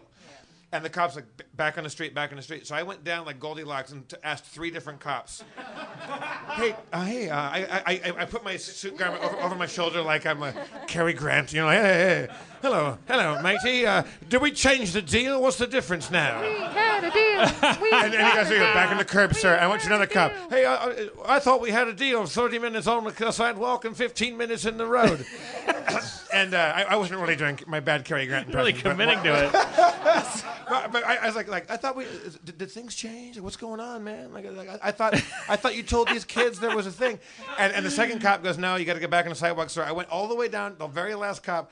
I said, hey, wasn't there a thing like going on, like where there was like we could be on the thing for 30 minutes, out in the street for 50 minutes? And the guy kind of paused and looked around, and he goes, you have to be in the sidewalk. We were just out the crosswalk. Crosswalk. We have to be out in the crosswalk. And everyone, I ran back to the group. We had a deal. We got a deal. I go, everybody. We had a deal. Over to the crosswalk. Crosswalk. Go to the crosswalk. Go to the crosswalk. And the cops, the LAPD, stood on both sides of the crosswalk and protected us and let us do our thing for a while. So like I couldn't believe at an airport how nice they were being about that deal, because I think it was because it's an airport. Like they don't want to start shit when it doesn't need to be. They weren't going to throw tear gas anywhere near the door to LAX. Exactly. Well, and I think our hearts were filled with hope, and perhaps naively, perhaps we're being laughed at for having this hope, is that it's the LAPD. Their job is to serve and protect the people of Los Angeles. These people, children of immigrants themselves, descending on this international hub of commerce, because LA fucking pumps and thrives with immigrant energy, foreign blood. That's America. That all of those cops also, as civil servants, are like, I am here to protect your freedom of speech. I think we all felt that high of like, the cops are being chill right now because they know we're right and they want us to win. And that allowed us to make deals with them and get high off of that. Oh, the teacher put an apple on my desk. I think one thing that's really important is that this sea of there's like 150 people in this room, and this is a scientific important statement, not a shaming one, that absolutely nobody here yet. This is like my predominantly white audience, and certainly all of them, regardless of gender, background, whatever, they're all nerds. They're all like analytical thinkers, and we've all been guilty of this, where we sit and we're watching what's happening, and you don't want to side with a dirty, belligerent hippie any more than you want to side with a fascist cop. Like your instinct, because you are like me, like you're like, you want to be Han Solo. He's the smart one. He's the logical one. You were an individualist. Like that's your American values. That's the way you express how you are. You don't see any merit in joining a throng. What good could come of that? And I don't want to ever tell you what to do. And I'm proud of the fact that my audience has never protested. But like, I'm now saying, like, because this time is crucial. I'm 44. If you're 25, you may have been a child when the dangling Chad election happened and you felt like, well, this is just sort of how it goes. There's a lot of contention sometimes. This is nothing like that. Like, we're living in a fucking history book right now, and shit is going down, and we don't have to be doomsayers, but we don't have to choose between that and being naive, but I think that it is valuable for us to get out there, and it's easier than you think to just go, like, well, maybe it's easier than you think. Let's ask Harry. Like, you can show up to this shit and no one is going to demand that you handcuff yourself to a redwood tree and get cut down with it. Like you can show up and dip your toe in. You can bring Krispy Kreme donuts. If you believe in privilege, then privilege is a weapon at these places. Like your lily white face, your lack of antagonism, like, as unfair as it is to a cop that's looking through a riot helmet, like it actually can be a tool that you're not using if you don't go to these things. So Cody and I are,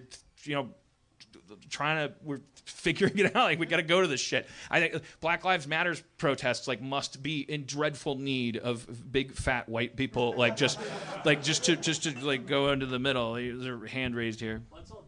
Let's all do it right now. There's got to be a protest going.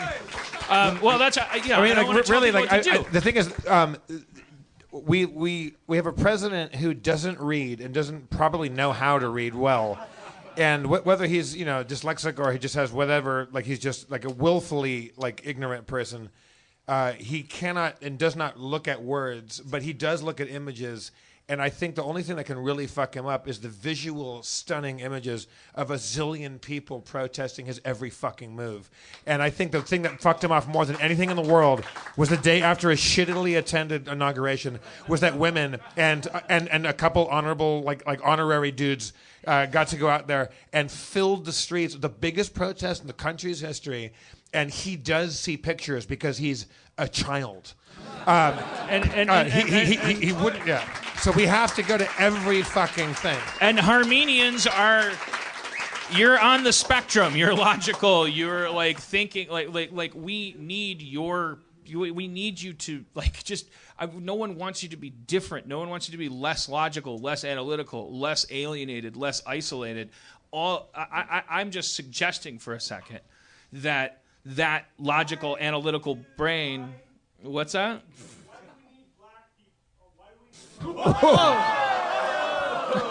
Hear him out. Hear him out. Why?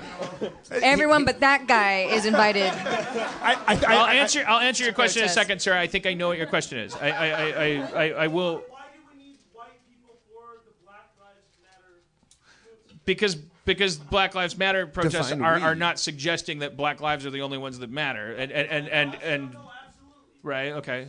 We're sitting here saying we need white people right to make this movement matter. Because cops love us is the answer. Yes, but it's also very important, as white people, assess the value you bring to the table, some of which is your privilege, but also don't forget to listen to people who are way more disenfranchised than you. If you show up to a Black Lives Matter protest as a white person, fucking listen to the black people when they tell you what to do or to not do.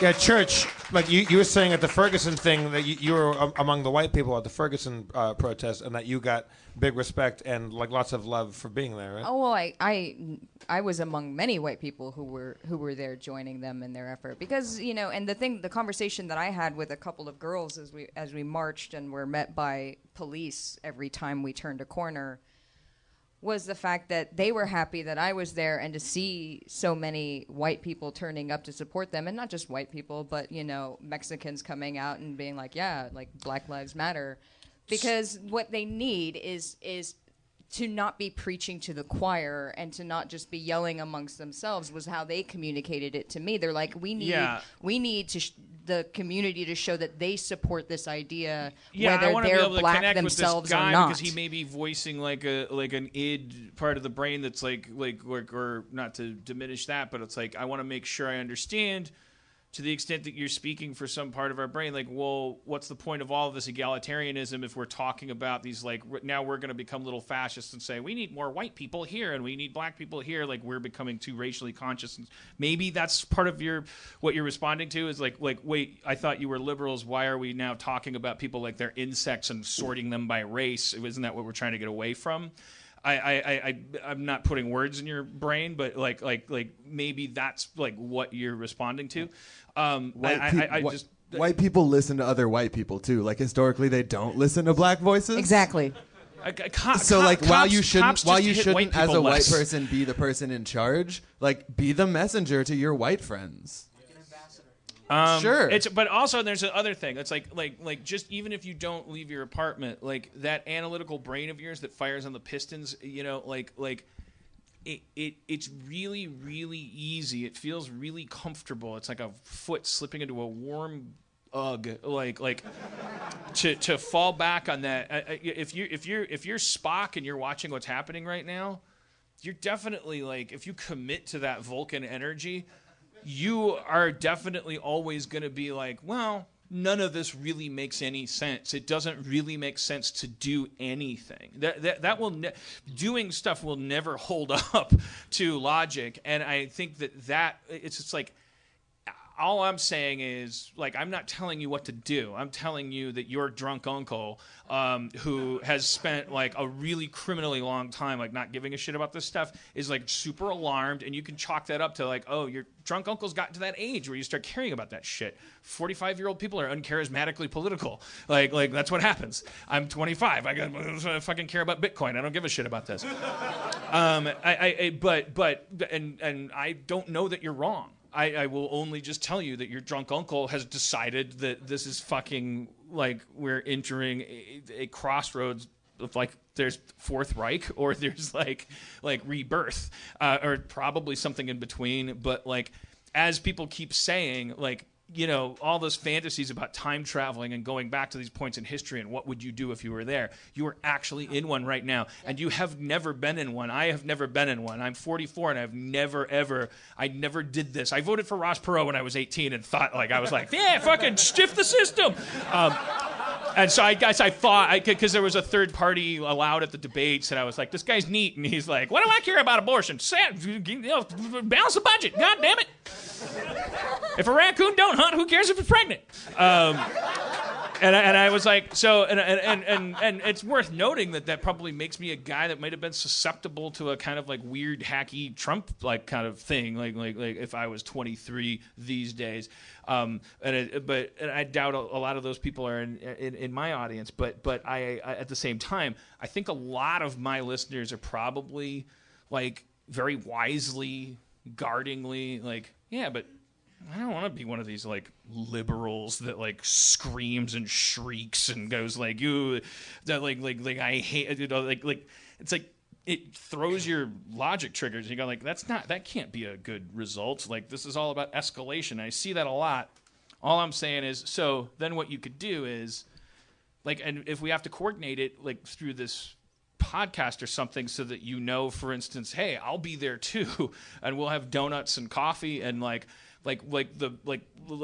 go to this shit. I would say let's put out whatever we can do to put out that bat signal and say like because we live in LA, like let's make sure that the people that live here know that like if it matters, we're going there.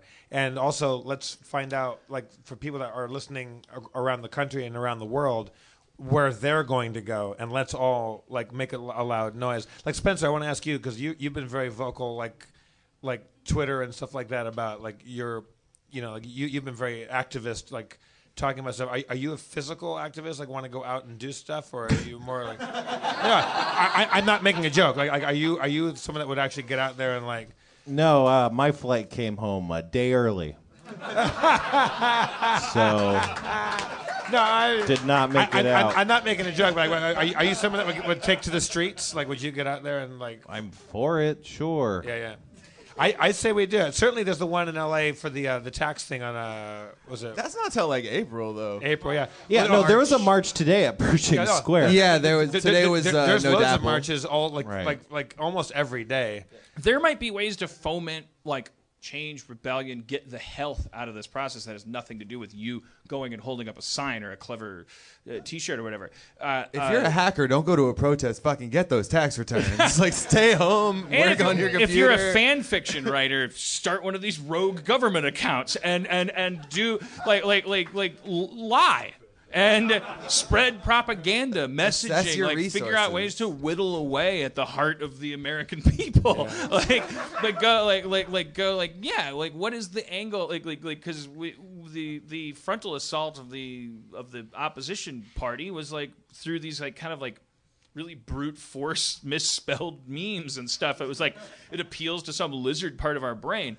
I don't think we should compete in that playground, but when I see these like rogue government accounts, like it occurs to me, it's like, if this is fake, then this is amazing anti-meme technology because it draws in like turning the idea that there's rebellion going on into fan fiction, for instance, and actually properly punctuating and using good grammar to create the illusion that you're reading a Twitter feed from inside the White House as the rebellion is happening. It's like that's a really important way to use your nerdiness, your whatever. What are we talking about?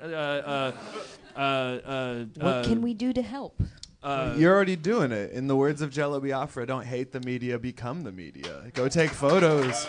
Well, I'm asking from the perspective of an audience that's also being kind of encouraged here, but it occurs to me that not everybody in this audience may actually agree with what we're saying, and a lot of the listeners might not either. But call me and we can talk about it. I want to know what you feel. If you disagree, I'd love to hear how you feel. But I do think that, like, whatever that means, not everybody's going to be able to go out and protest or whatever it is, that we're talking about. You're raising your fingers. Well, let's let her talk, maybe.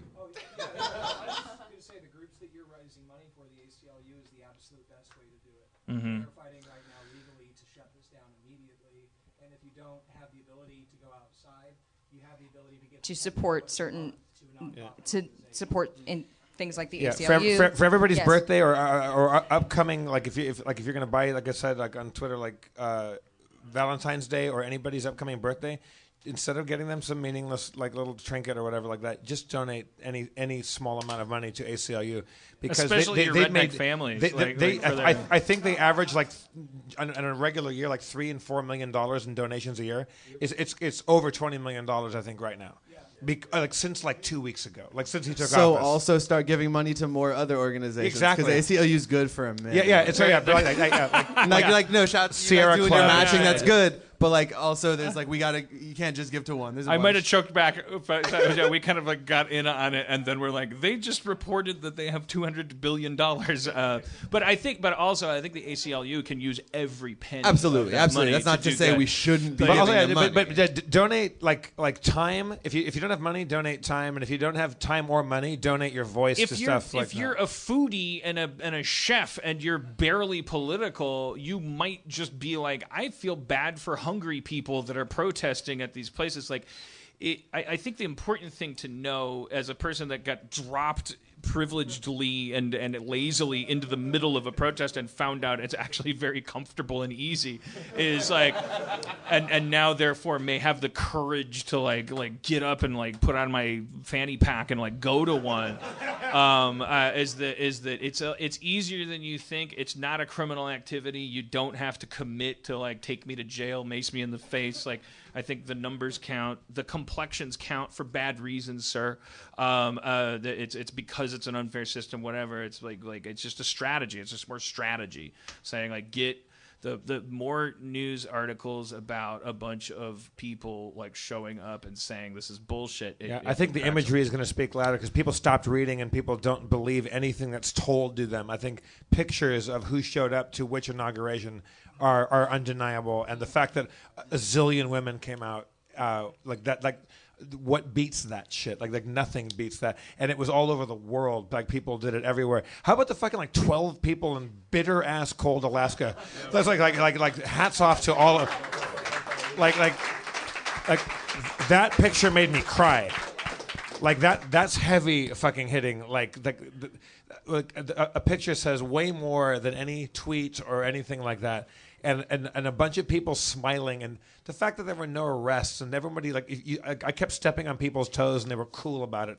Like during the women's protest, it was fucking magical. Yeah. Also, I'm so sorry to everybody that's listening from Alabama, Wyoming, all this stuff. Where I'm always taking shits, and it's like I fall for that like red versus blue thing, and it's like you see these photos. It's like, oh, it's Alabama, and there's like people thrusting signs in the air. It's like fuck Nazis, you know. It's like of course. You know, Dan, the way to make it up to them is because it's about the end of the show. Is maybe you do a nice laid back apology to those people.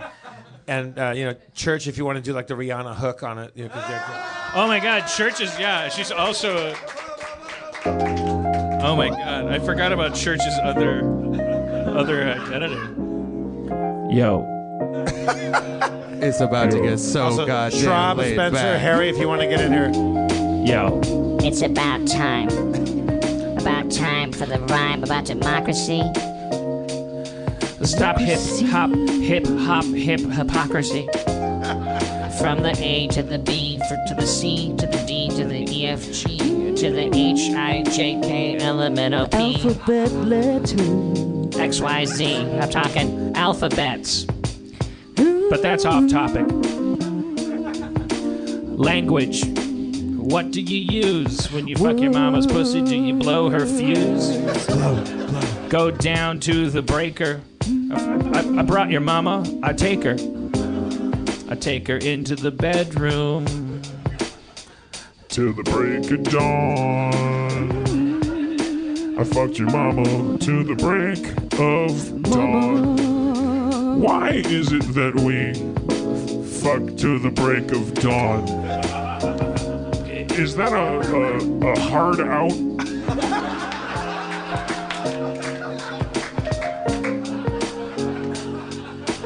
Or is it more, are we saying like, oh, I'm gonna fuck you for a long time? But the more you think about it, you start to think like, wait, are we vampires? Does your dick stop working as the sun breaks the horizon? Oh, baby, sorry, thank you for letting me fuck you. Dawn has broken. If you don't mind, I'm just gonna force myself to fucking come and my therapist is asking me to question whether neurologically I'm actually jerking off to the break of dawn at this point. I'm not even sure if I'm attracted to women. I think I'm becoming more of a strange dawn fetishist. I'm gonna lay your body down like a clown. My name is MC America. Don't be hysterical about what's going on. Just got some Nazis on the front lawn. Grab your Glock, 1719. Protect your block, know what I mean? Protect your housekeepers, protect your Jewish friends, your Mexican friends. Protect them. The means don't justify the ends. Build a crawl space if you have the time. We may be coming up on Anne Frank times. Bomb shelter. Not sure if you groaned the protection of innocent people, or just, I guess you're conditioned. You hear certain words and you react. And that's fine, but it's also why a fascist got elected. You are to blame. There's blood on your hands no matter what lever you pull.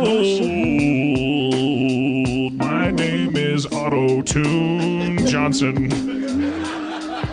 You'd think I'd be more in tune by now. All right, yo. My name is Yo. My name is Yo. My name is Yo. My name is Yo. Go, Joe, G.I. Joe, yo, American hero. I fucked your mama so hard she looked like Nero, Roman emperor.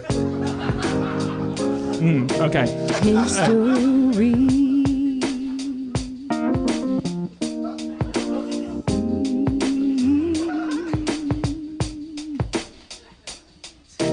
Buying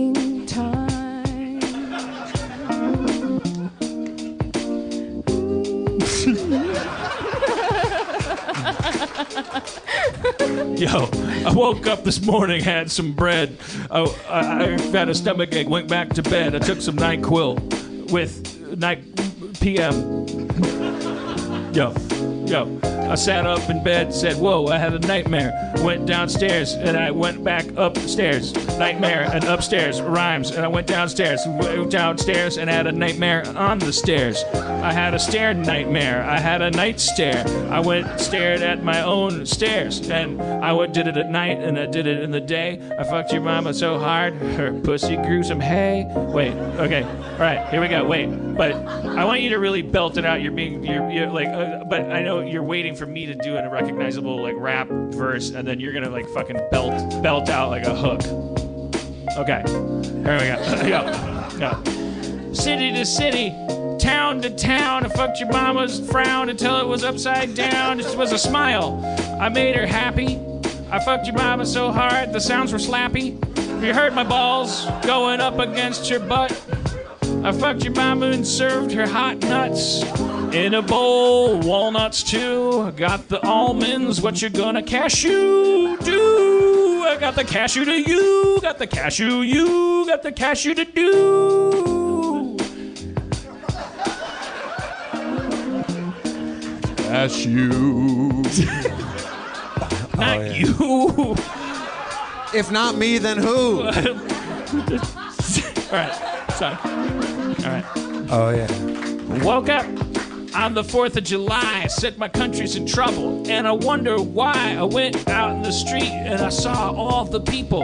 Why do I always rhyme people? It's the only thing is steeple. That's the only thing you could ever do. Starting over. Woke up in a bed.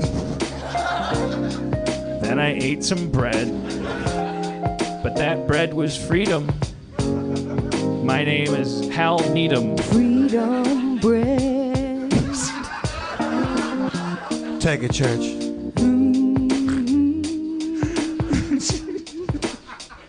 Is that white bread? Thank you for coming to Harmontown, everybody. Let's hear it. Cassandra Church. Harry, the pickle-hating protester. Rob Schrab. Adam Goldberg. Spencer Crittenden. I'm Jeff Davis. Your mayor, Dan Harmon. Thank you, Harry. Harry, for sharing his... Thank you all. Let's organize. Let's take down the tangerine tyrant. And then what? Drive fast and take chances. Feral Audio.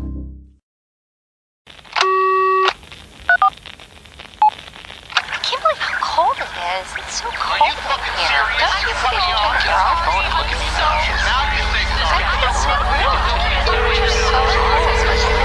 As a branch of the United States government,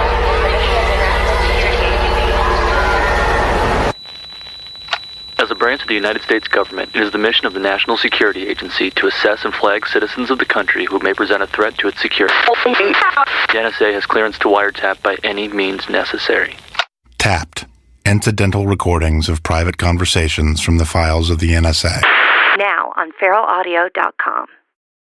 That one. Or the penne with kick and a pancetta tomato arrabbiata sauce? Yeah, no, I mean, really, you could... Or one pot Italian wedding soup with pork meatballs and kale? Yeah, no, all of those have been really good. I found myself having fun cooking them.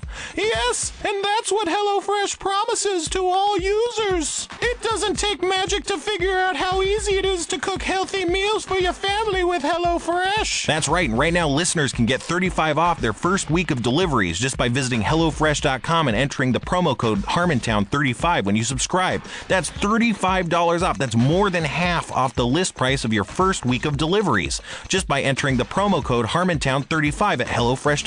HelloFresh.com. It's magically... No, don't. That's someone else's line. HelloFresh.com. It's terribly good. Well, that's kind of negative. Don't tell me how to do my job. I'm 400 years old, Sonny. HelloFresh currently offers customers a classic box Or a veggie box. box? That's right, and they'll be launching a family box soon. Customers can order 3, 4, or 5 different meals per week, designed for either 2 or 4 people. And new recipes are created every week, and every week you can pick your own recipes. For $35 off your first week of deliveries, visit HelloFresh.com and enter Harmontown 35 when you subscribe. Harmontown 35 when you subscribe. Harmontown 35 when you subscribe at HelloFresh.com.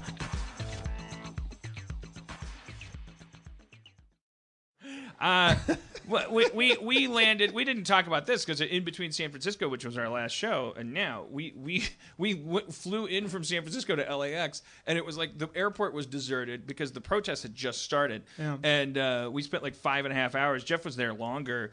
Church showed up to take pictures, but we were just there in the midst of this historical thing. I'd never been at a protest. I thought it was like, I mean, it was amazing. I hate to sound like some weird tourist, but that's literally what we were. We had luggage, and Jeff had his Vivienne Westwood suits over his shoulder, and his newsy cap, and his fancy jacket, and he kept like he was able to just go up to the cops and find out what's going on, like hey, what's going on? And they're like, just protecting people's right to free speech, you know. And it was a very There was a moment after you guys left. We had an agreement with the police that we were like, when we got there, we were blocking all of the traffic for. When we got to probably 6 hours after it started, we got there like around 5 or 6 o'clock. It had been going on all day, and we were blocking everything. And then finally, the police came in giant force. All these cops came, and if you follow Church on like Instagram or Facebook or whatever, she's amazing photos of it. All these cops came, and then the cops came from the direction that we weren't facing, so you can very quickly go from texting, tweeting about how you're at a protest and you're so cool because you're at a protest. It was like how the history that we're living, and you see it because it looks like Time magazine. Let's bring Church up. She's sitting right here. Okay. Church, Cassandra Church.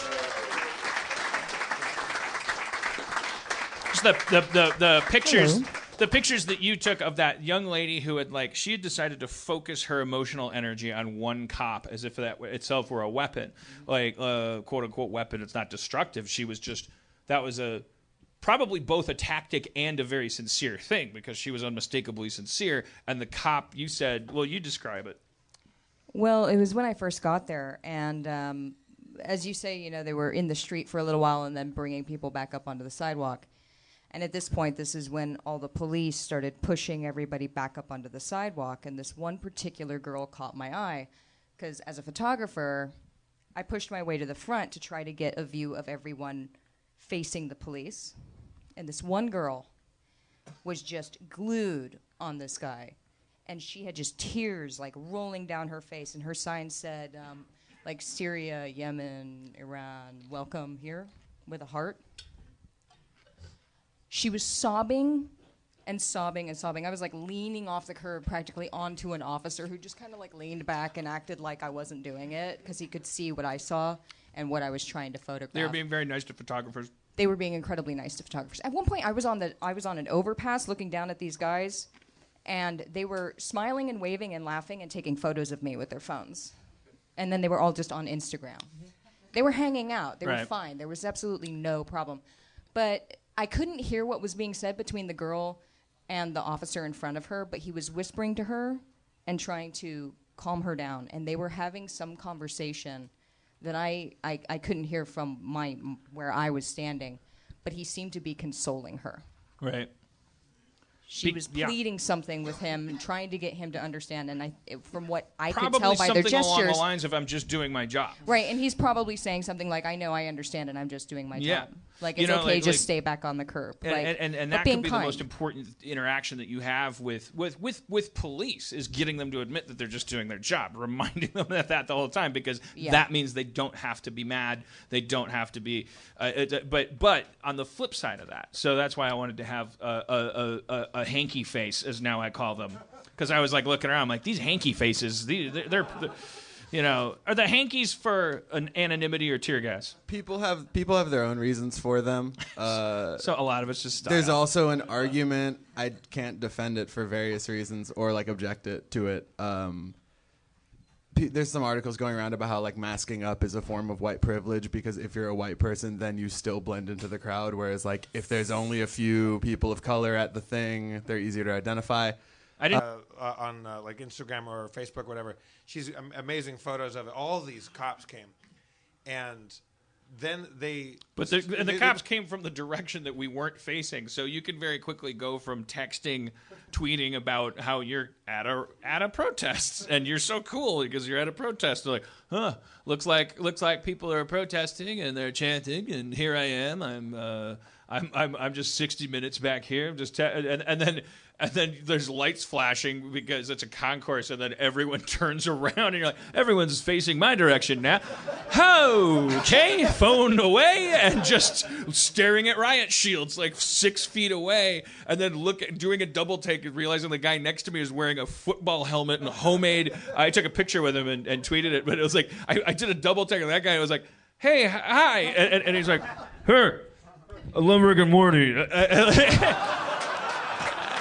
And it was just like, holy fuck. That guy with the homemade gas mask and the whole thing was a Rick and Morty fan? Yeah, there were a lot of Rick Why and Morty was fans. it homemade?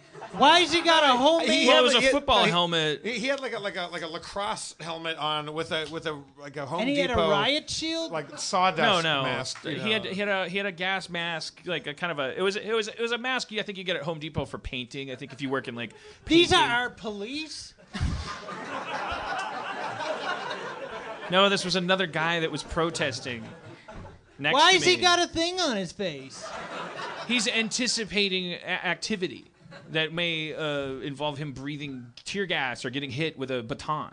How did you understand that he complimented you if he had a gas mask on? That was my joke, because it was very muffled. I love Rick and Morty. So he didn't say it. He did. It's a popular show. He might have said. I'm not saying it He isn't. might have said it's 7:40. Most of the people were like, "Where's season 3?" I was like, "Get back to protecting democracy for." It was insane. I was like, that was the only thing that calmed me, is that these kids are fucking like really into my cartoon. Like I'm like I don't know how to tell them. My heart is pounding in my chest. Like I'm relocating my phone to different pockets. I'm like, I think there's a bottle cap down here. Could that cut my arterial arteries, which are the best kind of arteries? The classic arterial artery. It says the new arterial artery. It's arterial. All right. Don't use a venal artery. You were looking for a bottle cap in your pocket? I was like struggling. I'm freaking out because I'm thinking I'm going to get arrested for the first time. I'm going to get manhandled by people that aren't my family for the first time. I'm gonna get like pepper sprayed. I've had to pee for 4 hours. I'm going straight to BuzzFeed or something. I was like, I'm gonna have Shih Tzu needs help. I became a hardcore animal rights activist and full on vegan, like straight up. Yeah. I love it. Yep. Super popular with people. I think, yeah. No, it is. It will be. Is Kate a vegan too, or she? She's vegetarian, but not vegan. Yeah. All right. Earbuds, black and white phone, lift. Yeah. Oh yeah, that's it. We're out of show. Wait, well, I want Rob to keep doing what he was doing. Yeah, let him go. Keep going then. What is it? Levy's like you want me to tell people I bought a gun? We could talk about. You bought a gun? You bought a gun. We could talk about. Why did you buy a gun? Because you secretly want to kill somebody. It's the only reason because to buy a I gun. secretly know that in the event that you're hoping for that event to happen so you could kill something. That's not true. You're a secret Charles Bronson. No. Secretly. I've discussed this with my therapist, and I have a right to buy a gun. She said, as long as it's not for you. And it's not for anyone in the immediate future. Well, it never starts out like that. No. Oh my God. But in all fairness, Dan's therapist is Sam Peckinpah. Hey guys, it's Spencer. I'm here to talk to you about HelloFresh. HelloFresh is the meal kit delivery service that makes cooking fun, easy, and convenient. HelloFresh wants to change the way people eat forever. And that's why they sent me this little guy here, Spizwad the Gnome. Hey Spizwad, say hi. Hey guys, it's me, Spizwad, the healthy food gnome. I love to celebrate fresh ingredients and make magic in the kitchen because I know there's a chef in everyone. That's right, Spizwad. Was that your name? Spizwad, yes. I feel like I might have said something else. Nope. Each week, HelloFresh creates new delicious recipes with step-by-step instructions designed to take around 30 minutes for everyone, from novices to seasoned home cooks, short on time. That's right. HelloFresh sources the freshest ingredients measured to the exact quantities needed, so there's no food waste. Food waste is a real problem in Gnome Land. That's not what you call it. That's really tacky. Don't insult my home! Did you know that they employ a full-time registered dietitian who reviews each recipe to ensure it's nutritionally balanced? Yes, I did! Do they deliver to Gnome Land? Because, HelloFresh delivers to your doorstep in a special insulated box for free. Yeah, even to Gnome Land. Well, all right. So I gotta ask you, what's your favorite meal from HelloFresh? I don't know. The lean mean chicken and greens with rosemary potatoes and gremolata is pretty sweet, and it makes me feel good that I can make it myself. What about the meatloaf balsamico with mashed sweet potato and green beans? Yeah, no, I like that too. Or the Turkish spice. Always, because there's planes keep coming in and people keep being detained, and Right. like, if you're trying to be there to just be like a physical body of support, like that's always needed until this shit changes. And so, well, I'm gonna skip over a topic that'll make me babble for too long and put my foot in my mouth, which is, but to hold the pin, I want to get back to this topic after the next one, which is, I think white people need to go to protests more than other people. White people sitting at their keyboard at home are doing 3 times as much by not doing anything, because it's because society is unfair. It's because of all. I said I wouldn't talk about it, but put a pin in that. White people need to go to more protests. Put a pin in it, Harry. And move that pin in accordance with the LAPD's wishes every 5 minutes. That's my next topic. So when I was at And they eat a LAX, fucking pickle. what is obviously the LAPD has more experience than any protester out there as an organization. Maybe not the actual cool cucumbers, the very ethnically diverse cool cucumbers they put out on the front lines. As human beings, I gotta say, the first thing that hits your mind as a first-time protester being there was I love these protesters and I love the LAPD. That was it was like this weird thing, but then throughout the evening, and by the time I got home, I was like, oh, we got played. It's like oh, peaceful protest. Everyone was so proud of how peaceful the protest was. Well, the protest was peaceful because the protest was run by the LAPD. Yeah. And every time somebody started chanting "fuck the police," everybody would go like, "Peaceful protest, peaceful protest." We wouldn't want anyone to get arrested, tear gassed, all these things, but it's really tough because basically the protesters ended up making a deal with the LAPD. They were in constant contact with them, which I thought was a glorious thing. There is a positivity to that, right? There is a positive message that sends, especially when the cops aren't the ones holding the detainees. I know you're going like, Dan, what is your question? No. But the LAPD isn't in charge of the detainees, they're working with them, cooperating with them. It actually does provide these spine-tingling opportunities to be like, hey, maybe you guys should be over here too. You are all like a rainbow of people descended from, whose family tree goes up 2 feet without an immigrant in it. You're just wearing riot gear because that's your job. Like, get over here. And it's like, there's some moments where it was like, they might do it. I saw an airport cop, technically not LAPD. I forget the exact distinctions there. But he cried when one of the detainees got released, and then I called him on it, and he quickly got really macho about it and wiped his tears off. Jeff's girlfriend took some great pictures of Church. She could just be Church. It doesn't have to be Jeff's girlfriend. What a fucking horrible society this is. Yeah. That means they don't have to be mad. They don't have to be. But on the flip side of that, so that's why I wanted to have a hanky face, as now I call them, because I was looking around, I'm like, these hanky faces, they're are the hankies for an anonymity or tear gas? People have their own reasons for them. So a lot of it's just style. There's also an argument. I can't defend it for various reasons or object to it. There's some articles going around about how masking up is a form of white privilege, because if you're a white person, then you still blend into the crowd. Whereas if there's only a few people of color at the thing, they're easier to identify. I didn't even follow. I didn't track that at all. It's just some 2017 internet race commentary. I would say at this age, I think there's probably, it's rooted, masking up is It's probably, rooted in anonymity. It's okay. Because like because it's not going to filter out. No, not at all. Not at all. Certain things will. Like the Home Depot guy who I also saw, like his would have helped out a bit. But yeah, I mean, if they throw tear gas, your sunglasses and fabric aren't going to do shit. So at a certain point, before church got there, this is what happened, I think this could be a microcosm of what we're all facing. If we're all going to be protesting and marching, it's like this is a really difficult thing because there was an exhilaration in the air, and part of the pride on the part of the protesters was, in no uncertain terms, the fact that we were working in what you have to call cooperation with the LAPD. That felt like a triumph. Now you're dealing with a police department that has been at a million of these, but on the other hand, all of these individual police officers are human beings, as are the protesters.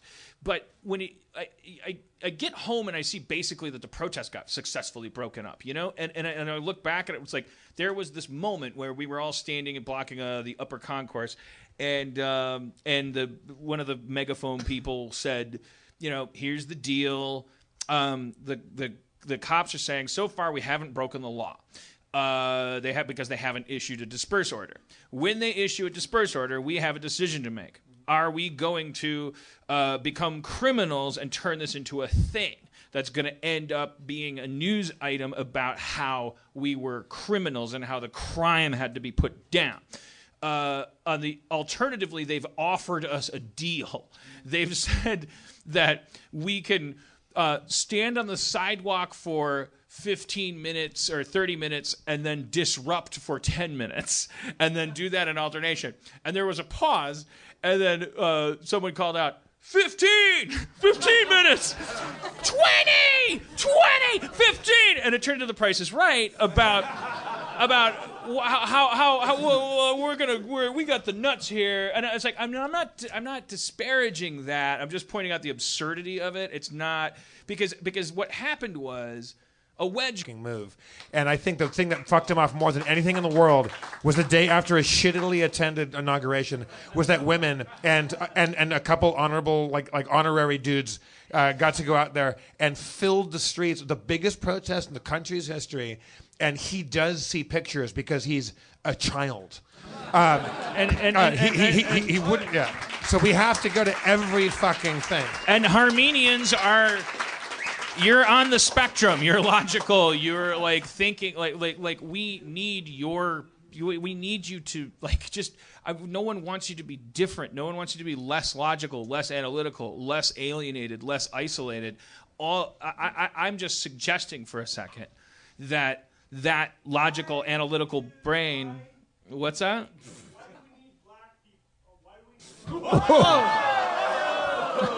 Hear him out. Hear him out. Why? Everyone but that guy is invited. I'll answer your question in a second, sir. I think I know what your question is. I will. Why do we need white people for the Black Lives Matter? Because Black Lives Matter protests are not suggesting that Black lives are the only ones that matter, and right, okay, we're sitting here saying we need white people, right. Because cops love us is the answer. Yes, but it's also very important, like, as white people, assess the value you bring to the table, some of which is your privilege, but also, like, don't forget to listen to people who are way more disenfranchised than you. Like, if you show up to a Black Lives Matter protest as a white person, fucking listen to the black people when they tell you what to do or to not do. Yeah, church, like you were saying at the Ferguson thing that you were among the white people at the Ferguson protest, and that you got big respect and like lots of love for being there, right? Oh well, I was among many white people who were there joining them in their effort because and the conversation that I had with a couple of girls as we marched and were met by police every time we turned a corner was the fact that they were happy that I was there and to see so many white people turning up to support them, and not just white people, but Mexicans coming out and being like, yeah, like Black Lives Matter, because what they need is to not be preaching to the choir and to not just be yelling amongst themselves was how they communicated it to me. They're like, we need the community to show that they support this idea, whether they're black themselves or not. Because he may be voicing like an id part of the brain that's like or not to diminish that, but it's like I want to make sure I understand to the extent that you're speaking for some part of our brain, like, well, what's the point of all of this egalitarianism if we're talking about these, like, now we're going to become little fascists and say we need more white people here and we need black people here, like we're becoming too racially conscious. We're through the looking glass, man. Yeah, Adam Goldberg did a victory dance off the stage. It was good. The president's at war with Arnold Schwarzenegger's ratings, even though it's a show he runs. That's it. Pay attention to that, by the way. Bad businessman just makes bad business decisions. I mean, say what you want, but you got to say that he's a man of faith. Yeah, no, he's a true he was Christian praying hero. for those ratings. You know, yeah, but also, yeah, I mean, congratulations if you're a 4chaner that wanted to hack the government and get this guy elected like he's a flavor of Mountain Dew that you could make Hitler. Very funny bit, but now the guy that's going to bring about the end of net neutrality has been put in the, whatever. He's got his chairman in charge of vice assistant cybernetting, or, is some guy that just fucking hates net neutrality. What is net neutrality? I don't know. I know it's better than non-net neutrality. I know that the end of net neutrality has something to do with a world where you and I can have political opinions, and no matter how popular they would get in an open idea marketplace, they might be fucking absolutely inaccessible by virtue of the Walgreens or Netflix next door to you cybernetically that just needs more fucking data. Like you poor people will no longer be able to spread as much information as corporations, and that is a really, really slippery slope. Net neutrality. Donald Trump clearly, obviously, not a fan of it. He's not. If you asked him, he'd be like, "What does that mean? Does it make my scalp smaller? Is it something I can grab, rape, beat, make fun of? Was my dad afraid of it? Will the ghost of my father mock me while he punches the ghost of my wife at the foot of my bed? Because if it doesn't fit into those slots in my gradually micro-stroking 75-year-old brain, I don't know what you're talking about." So he put some guy that knows a lot about computers in charge of all computers in the world, and so good job, 4chan. Which I think is on the internet. The place where you got together and elected this guy. I'm worried that if he stays in office long enough, the world's tie fabric resources will be depleted, probably in 6 months, because his tie really goes down to the tip of his mangled dick. His assuredly mangled dick. Absolutely. His wife won't live with him in the White House. Like it's the best house. Like, how fucking repellent and repugnant and bad in bed and disappointing of a fucking human. Dill juice. Fucking Harry drinking fucking pussy, man. Harry's not drinking the dill juice. Drink that dill juice. No. All right. On the graph, the amount of laughs toward time spent on this bit, like we peaked, and now we're gonna ride downhill into the next segment. Harry. Yes. So it was my first protest. I had to be flown into it. I was also there. Were you there at the LAX? Yeah. When we shut that shit down, arrivals and departures. But I was also there like days prior and after. Fuck you, high people. road. No. This isn't for use for them. You got off on an airplane. I know. I was flown in with luggage. No, people like. I was like, hell no, we won't go. Not until my dog sitter is off duty. I don't know if it's because like some get more traction than others on social media, but people seem to like arbitrarily choose when to go to things that are like consistent. Like the Women's March was like a set thing that happened at a time on a day. LAX was like, we kind of need you here always because there's planes keep coming in and people keep being detained, and like if you're trying to be there to just be like a physical body of support, like that's always needed until this shit changes. And so, well, I'm going to skip over a topic that'll make me babble for too long and put my foot in my mouth, which is, but to hold the pin, I want to get back to this topic after the next one, which is, I think white people need to go to protests more than other people. White people sitting at their keyboard at home are doing 3 times as much by not doing anything because it's because society is unfair. It's because of all. I said I wouldn't talk about it, but put a pin in that. White people need to go to more protests. Put a pin in it, Harry. And move that pin in accordance with the LAPD's wishes every 5 minutes. That's my next topic. So when I was at and they eat a LAX, fucking pickle. what is obviously the LAPD has more experience than any protester out there as an organization. Maybe not the actual cool cucumbers, the very ethnically diverse cool cucumbers they put out on the front lines. As human beings, I gotta say, the first thing that hits your mind as a first-time protester being there was I love these protesters and I love the LAPD. That was it was like this weird thing, but then throughout the evening, and by the time I got home, I was like, oh, we got played. It's like oh, peaceful protest. Everyone was so proud of how peaceful the protest was. Well, the protest was peaceful because the protest was run by the LAPD. Yeah. And every time somebody started chanting "fuck the police," everybody would go like, "Peaceful protest, peaceful protest." We wouldn't want anyone to get arrested, tear gassed, all these things, but it's really tough because basically the protest The world was the day after a shittily attended inauguration. Was that women and a couple honorable honorary dudes got to go out there and filled the streets, the biggest protest in the country's history, and he does see pictures because he's a child. He wouldn't. Yeah. So we have to go to every fucking thing. And Harmonians are.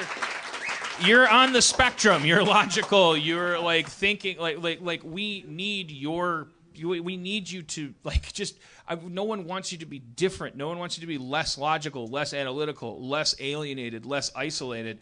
I'm just suggesting for a second that logical, analytical brain. What's that?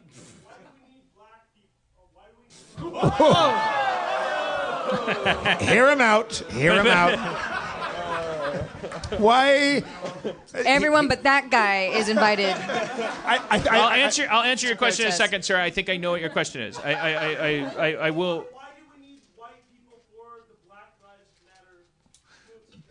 Because Black Lives Matter protests are not suggesting that Black lives are the only ones that matter, and right, okay.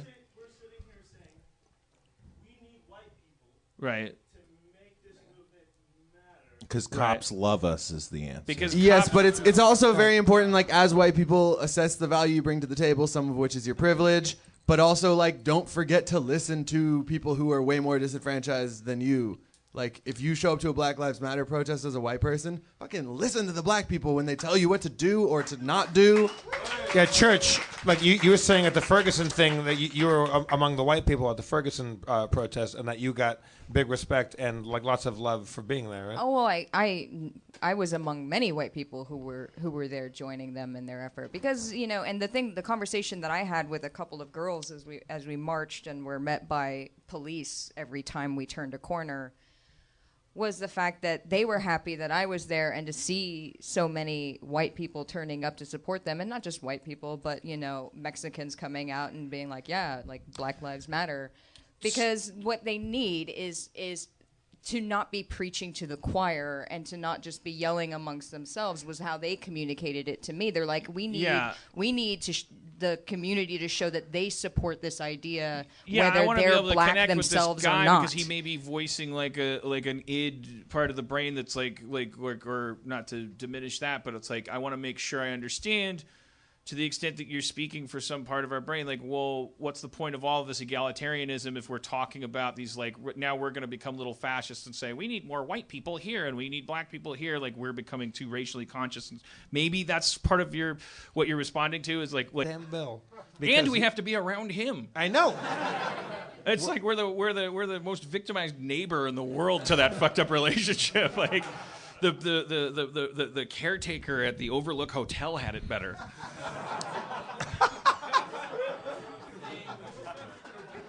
Scatman Crothers, Dan. He had a name. Okay. So here's the thing. Go ahead. Capitalist. What do you call it?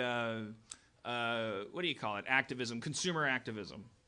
All right. So Uber, we fucking the people spoke with their money. And then he quit. And then he pulled out of the thing that was egregiously like, oh, I love Trump. And I think maybe issued a statement that kind of disavowed the He said, I didn't want this to be about politics. I just wanted to be about being part of the thing. And no, it hurt his bottom line, and he fucked straight So off. the question is, I'm having a disagreement with Cody about this, because she's like, oh, you can reinstall Uber now.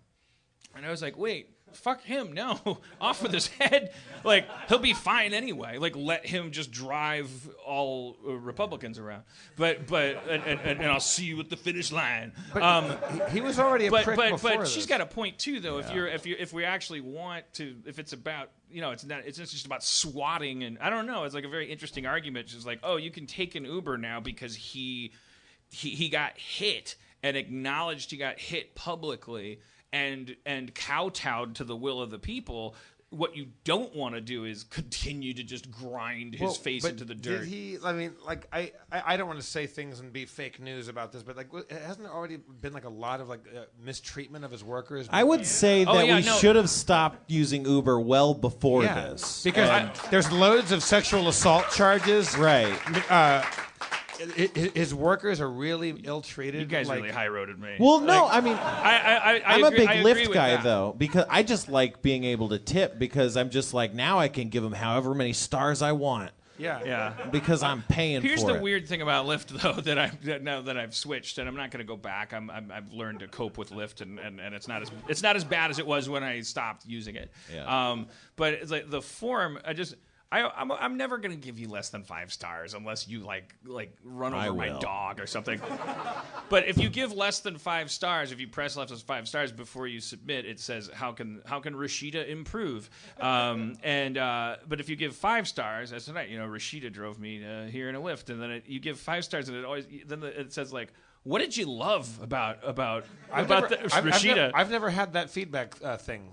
Like it's right there. I mean, do you not? No, I've only given less than 5 stars maybe 2 or 3 times ever, and I take Lyft all the time. No, but I'm saying when you give 5 stars, the question changes from what we fucking hitting a picture says way more than any tweet or anything like that, and a bunch of people smiling, and the fact that there were no arrests and everybody I kept stepping on people's toes and they were cool about it. Like during the women's protest, it was fucking magical. Yeah. Also, I'm so sorry to everybody that's listening from Alabama, Wyoming, all this stuff. Where I'm always taking shits, and it's like I fall for that like red versus blue thing, and it's like you see these photos. It's like, oh, it's Alabama, and there's like people thrusting signs in the air. It's like fuck Nazis, It's like of course. Dan, the way they make it up to them is because it's about the end of the show. Is maybe you do a nice laid back apology to those people. And Church, if you want to do like the Rihanna hook on it, Oh my God, Church is she's also. Oh my God, I forgot about Church's other identity. Yo, it's about to get so also, goddamn Schrab, laid Spencer, back. Harry, if you want to get in here. Yo, it's about time. About time for the rhyme about democracy. Stop hypocrisy. From the A to the B, to the C, to the D, to the E, F, G, to the H, I, J, K, L, M, N, O, P. Alphabet letter. X, Y, Z. I'm talking alphabets. But that's off topic. Language. What do you use when you fuck your mama's pussy? Do you blow her fuse? Go down to the breaker. I brought your mama. I take her into the bedroom. Till the break of dawn. I fucked your mama to the break of dawn. Why is it that we fuck to the break of dawn? Is that a hard out?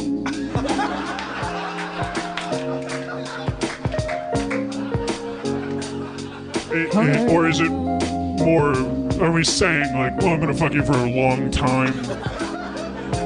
But the more you think about it, you start to think like, wait, are we vampires?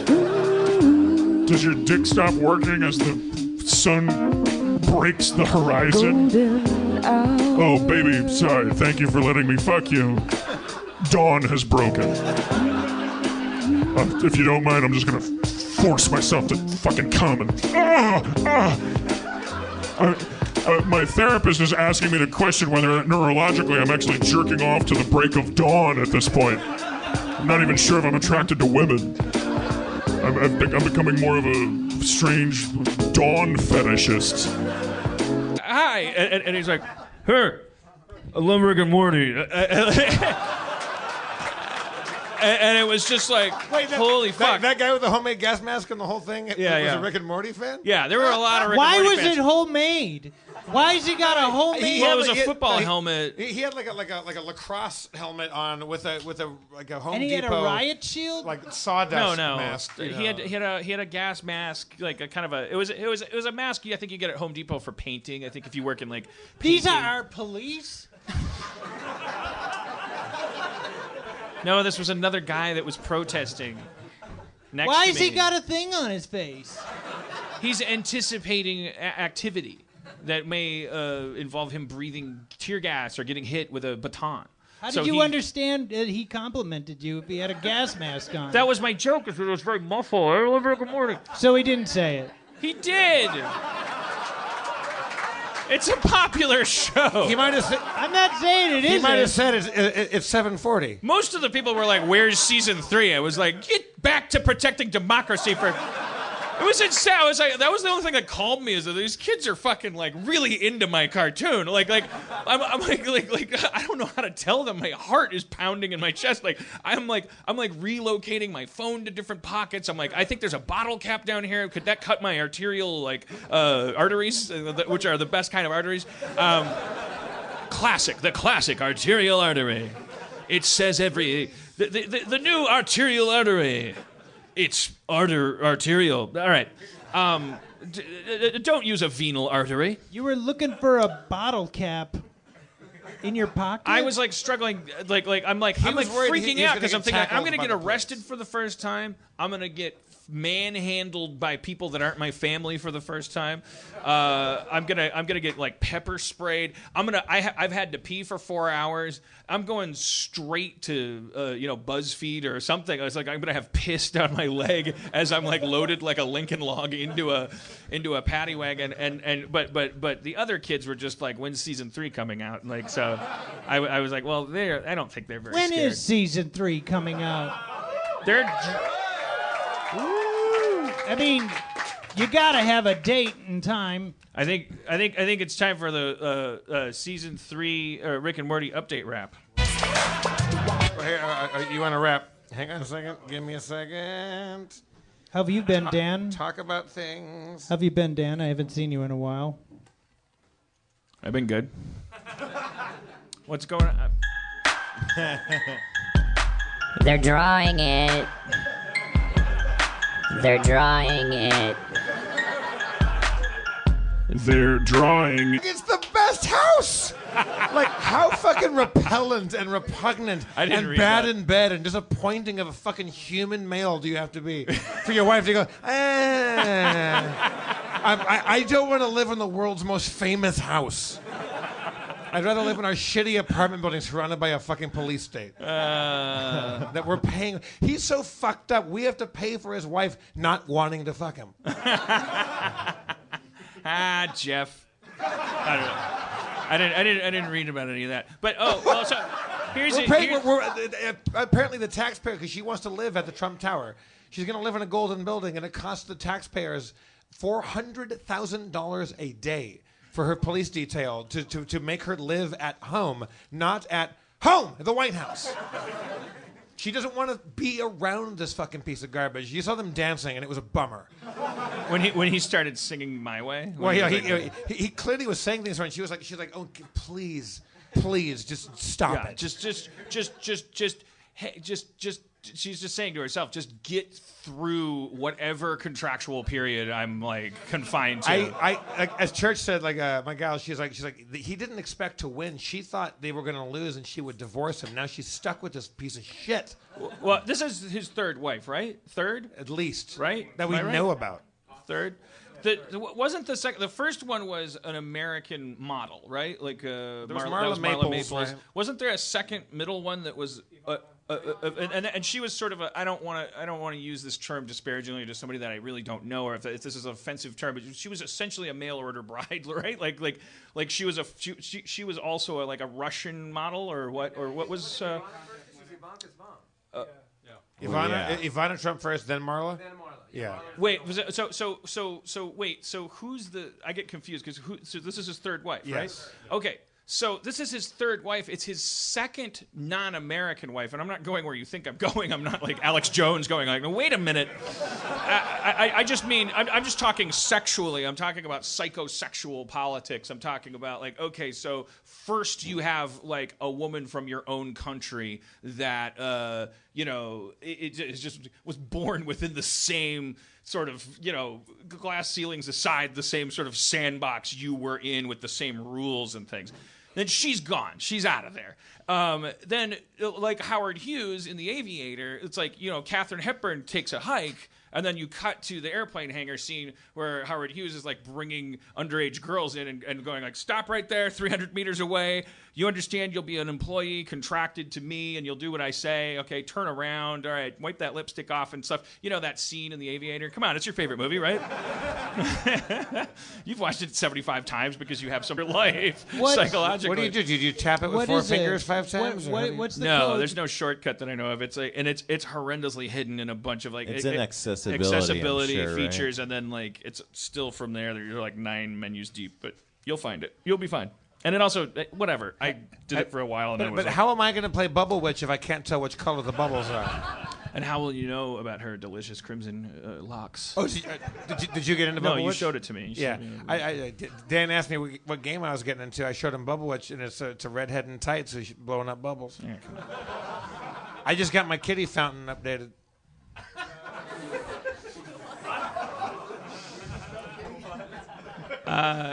Nice. Rob, awesome. How's your health? Your physical health? You're somewhat notorious for your compulsive scrubbing of your butthole, scalding of it. You had a parasite in your stomach at one point. Yes. When was the last time you scalded your butthole, Rob? Is that? It's been a couple of years. That's a thing. That's a thing of the past now. Yeah, it's a thing of the past. Okay. I've moved on. I'm good. You look thin as hell. You look like Triple Jim Schrab back from the day. I got a trainer again. Oh yeah, because we used to call him Triple Jimmer because he would go to the gym 3 times a day. I was seriously crazy. Well, you're acting like he's just recently gone through some fat phase. He's Schrab. She's always been. No, he looks leaner and meaner than. I got a trainer. He's like this. I believe he's like this 28-year-old like kid who just came from like Texas or whatever, and he beats the shit out of me. He just beats the shit out of me. And then you guys go work easy. out? Yes. Yeah. Yeah. I wake up every morning 5 o'clock.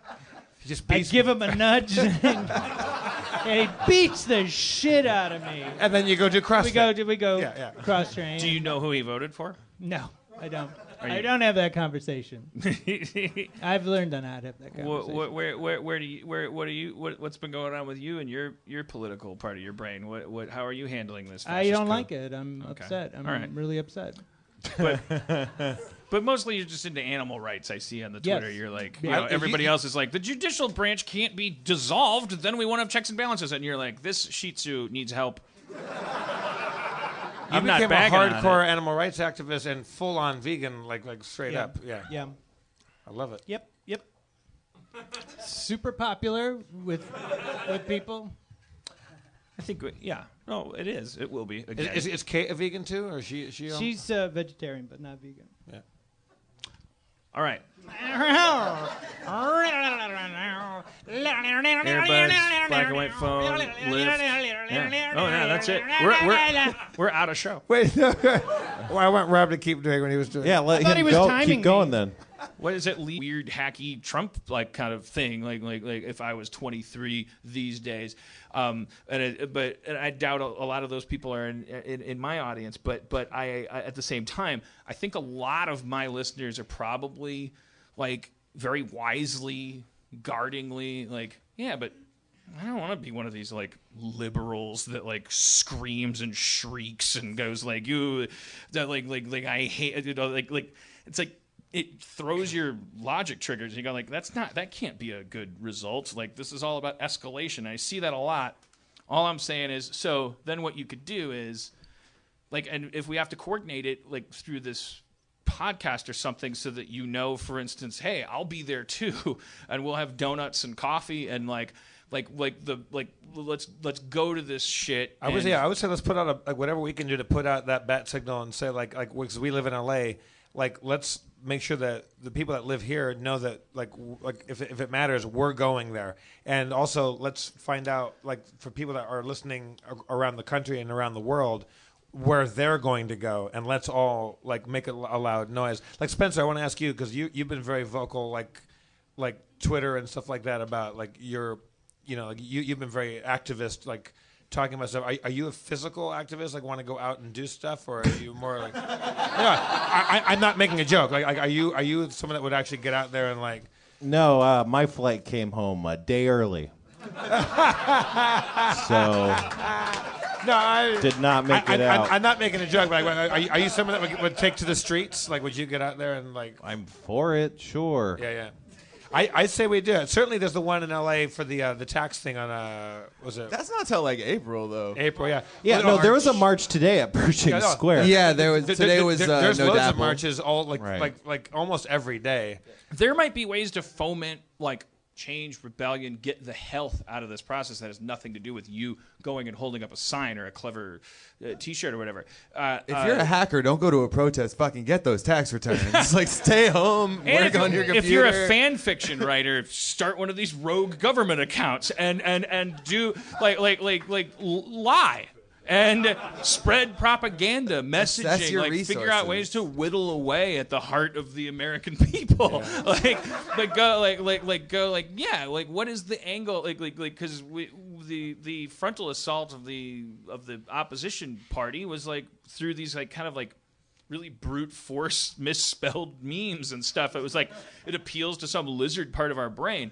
I don't think we should compete in that playground, but when I see these rogue government accounts, it occurs to me, it's like, if this is fake, then this is amazing anti-meme technology, because it draws in probably makes me a guy that might have been susceptible to a kind of weird hacky Trump kind of thing, like if I was 23 these days.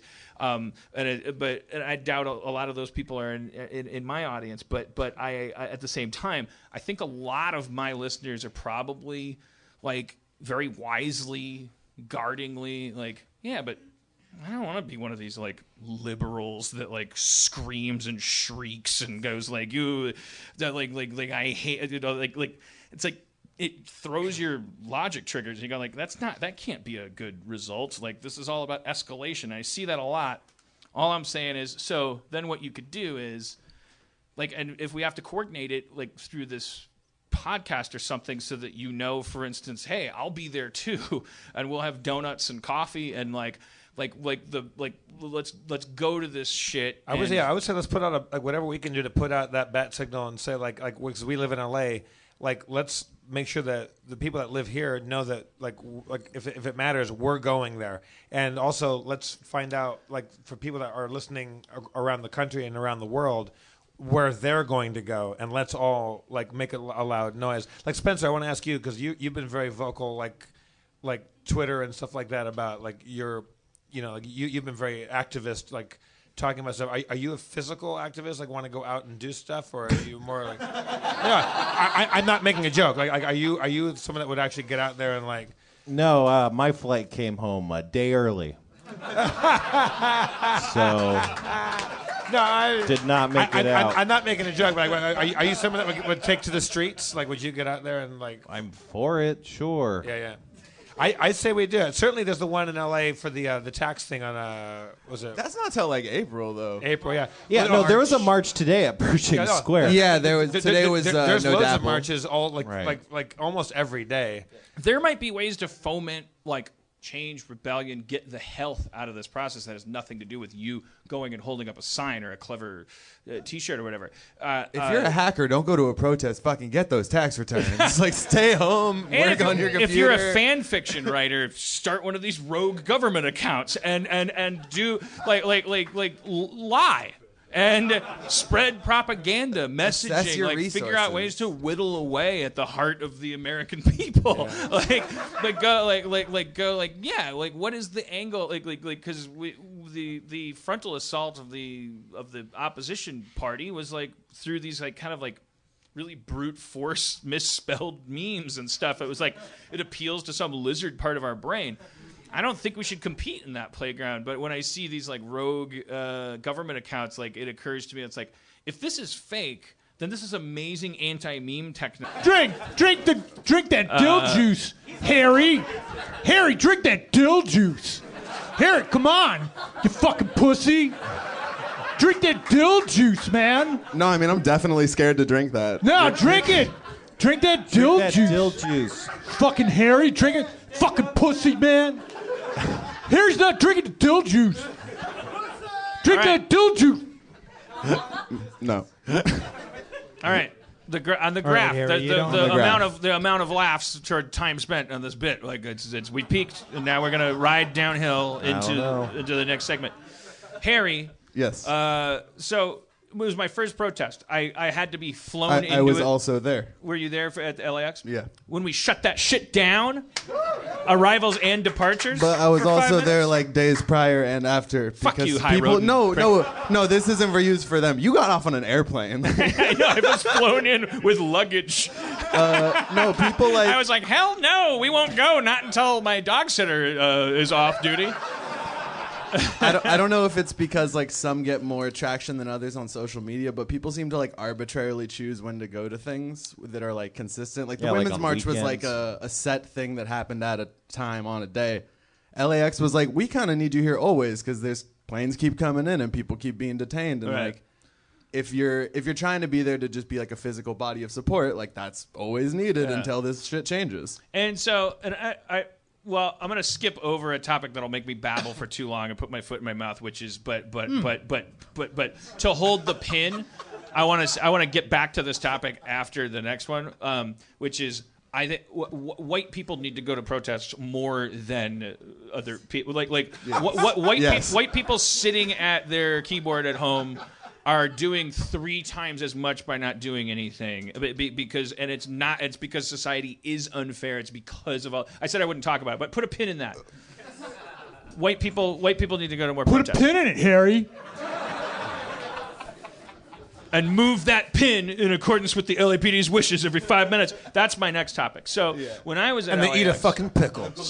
What is obviously the LAPD has more experience than any protester out there as an organization. Maybe not the actual cool cucumbers, the very ethnically diverse cool cucumbers they put out on the front lines.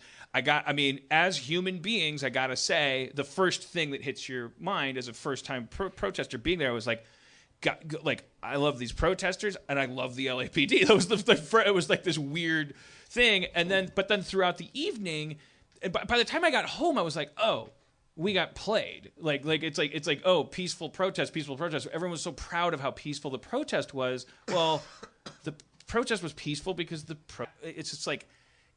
All I'm saying is, I'm not telling you what to do. I'm telling you that your drunk uncle, who has spent, a really criminally long time, not giving a shit about this stuff, is, super alarmed, and you can chalk that up to, oh, your drunk uncle's gotten to that age where you start caring about that shit. 45-year-old people are uncharismatically political. That's what happens. I'm 25. I fucking care about Bitcoin. I don't give a shit about this. And I don't know that you're wrong. I will only just tell you that your drunk uncle has decided that this is fucking we're entering a crossroads of there's Fourth Reich or there's rebirth or probably something in between. But as people keep saying, all those fantasies about time traveling and going back to these points in history and what would you do if you were there? You are actually in one right now, and you have never been in one. I have never been in one. I'm 44, and I never did this. I voted for Ross Perot when I was 18 and thought, yeah, fucking stiff the system.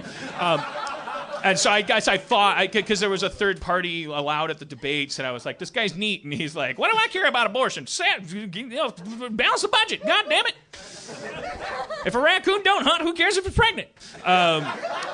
And I was like, so, and it's worth noting that probably makes me a guy that might have been susceptible to a kind of like weird, hacky Trump like kind of thing, like if I was 23 these days. And I doubt a lot of those people are in my audience. But I at the same time, I think a lot of my listeners are probably like very wisely, guardingly, like, yeah, but I don't want to be one of these like liberals that like screams and shrieks and goes like you that like I hate, you know, like it's like it throws your logic triggers. You go like that can't be a good result. Like this is all about escalation. I see that a lot.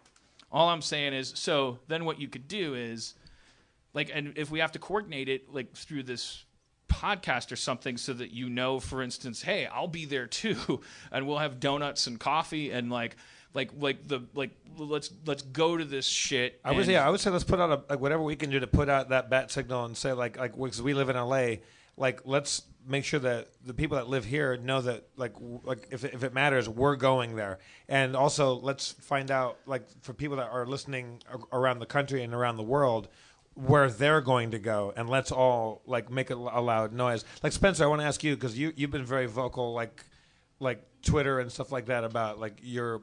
You know, like you've been very activist, like talking about stuff. Are you a physical activist, like want to go out and do stuff, or are you more like? I'm not making a joke. Like, are you someone that would actually get out there and like?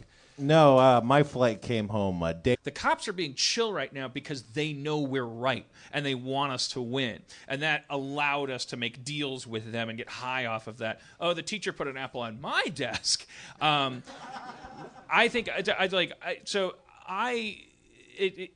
one thing that's really important is that this sea of like there's like 150 people in this room, and this is a scientific important statement, not a shaming one, that absolutely nobody here yet. This is like my predominantly white audience, and certainly all of them, regardless of gender, background, whatever, they're all nerds. They're all like analytical thinkers, and we've all been guilty of this where we sit and we're watching what's happening, and you don't want to side with a dirty belligerent hippie any more than you want to side with a fascist cop. Like your instinct, because you are like me, like you're like you want to be Han Solo. He's the smart one. He's the logical one. You were an individualist. Like that's your American values. That's the way you express how you are. You don't see any merit in joining a throng. What good could come of that?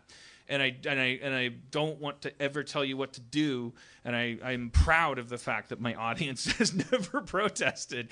But like, I'm now saying, like, because this time is crucial. I'm 44. If you're 25, you may have been a child when the dangling Chad election happened, and you felt like, well, this is just sort of how it goes. There's a lot of contention sometimes.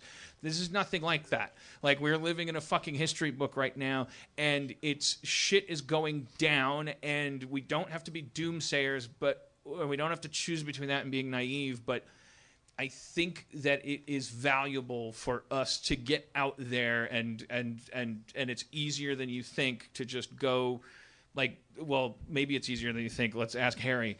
Like, you can show up to this shit, and no one is going to demand that you handcuff yourself to a redwood tree and get cut down with it. Like you can show up and dip your toe in.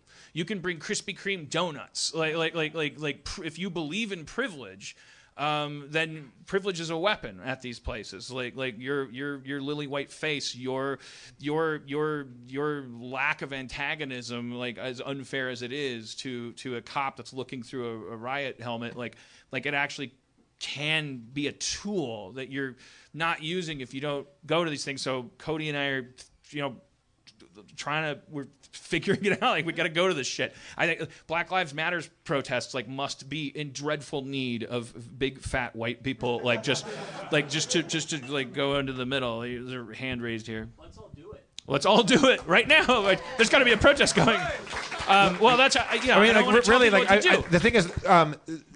We stars maybe 2 or 3 times ever, and I take Lyft all the time. No, but I'm saying when you give 5 stars, the question changes from what would you improve to what did you love. I'm saying I've never gotten that feedback loop thing where they've never asked me, tell me why you gave 5 stars or tell me why you didn't. I've never seen that. They probably don't care about his thoughts. Your app, motherfucker. No, it sounds like I don't. Why do you want to they sign up added for the this? social anxiety feature because my point is like, what do you type? Does anybody ever type anything? Like I was flirting with ironic things like the stars in his eyes or but I don't want to confuse people. I've never been asked to weigh in on why. I've only said that you get to rate them and that's the end of the transaction. All right. Well, to tell you the truth, I thought that was going to be a half hour of the show was talking about that, but now we're fucked.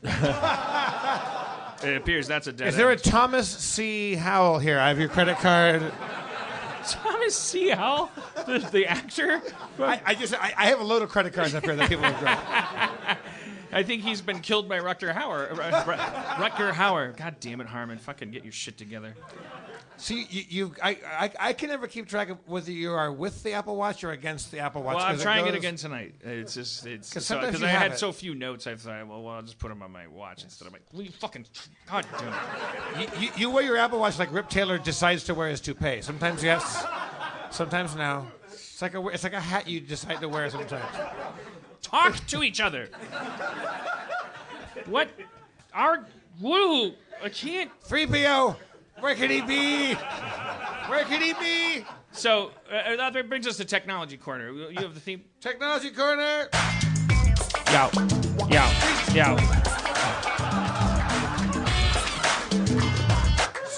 Steve Levy appeared like a fucking wraith.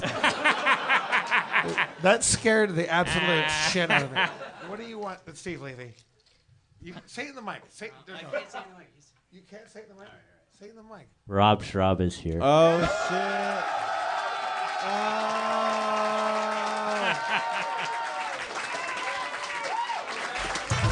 Rob Schrab theme. Rob Schrab.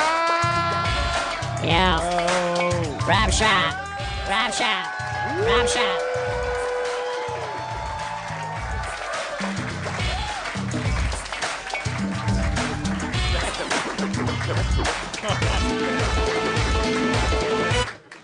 All right, Rob fantastic. Schrab. Making a... Thanks for coming. I feel like I invited you.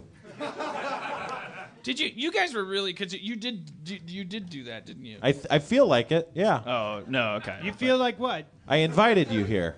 Yeah. Because there's no guest tonight, and then those guys they came in the green room, and I was like, it's fine, there's no guest. It's good there's no. And I think this could be a microcosm of what we're all facing. If we're all going to be protesting and marching, it's like, this is a really difficult thing. Because there was an exhilaration in the air, and part of the pride on the part of the protesters was, in no uncertain terms, the fact that we were working in what you have to call cooperation with the LAPD. That felt like a triumph. Now, you're dealing with a police department that has been at a million of these. And but on the other hand, all of these individual police officers are human beings, as are the protesters. But when I get home and I see basically that the protest got successfully broken up, you know, and I look back at it, it's like there was this moment where we were all standing and blocking the upper concourse, and one of the megaphone people said, you know, here's the deal. The cops are saying so far we haven't broken the law. Because they haven't issued a disperse order. When they issue a disperse order, we have a decision to make. Are we going to become criminals and turn this into a thing that's going to end up being a news item about how we were criminals and how the crime had to be put down? Alternatively, they've offered us a deal. They've said that we can stand on the sidewalk for 15 minutes or 30 minutes and then disrupt for 10 minutes and then do that in alternation. And there was a pause, and then someone called out, 15 minutes, 20, 15. And it turned to The Price is Right about how we got the nuts here. And it's like, I'm not disparaging that. I'm just pointing out the absurdity of it. It's not because what happened was a wedge got driven in between the people that have done this before and were not necessarily hoping things would deteriorate, but at the same time, probably like that we're prepared for it. And that's always going to be a smaller group. And so that is a tactic, right? Because rather than bother throwing tear gas at a large group of people that feels solidified, to stay in communication with them and to say, oh, we love Che Guevara. Che Guevara is your spokesman. We just talked to Che Guevara. Che, tell your people what we're telling them. We're telling you you can have free bananas if you give us half of your guns. And then there's like all of this stuff like starts to you foment like a conversation among the protesters. Before that, there was no conversation. I feel like if there were a couple things that made that specific. One, it was. If church, like you were at the Ferguson protests here in LA. Yeah, and it was a very different thing. If it was 2,000 black people at the airport, I think it would have been different. And also, right, it's like picture pages. Like there's supplemental material to our entertainment. There was this thing called Picture Pages, starring a man that turned out to be a famous rapist. He was so famous for rape. Well, he is. I'm saying he ended up more famous for that than pudding. Yeah. You got to admit. Yeah. He's the second least powerful rapist in America right now.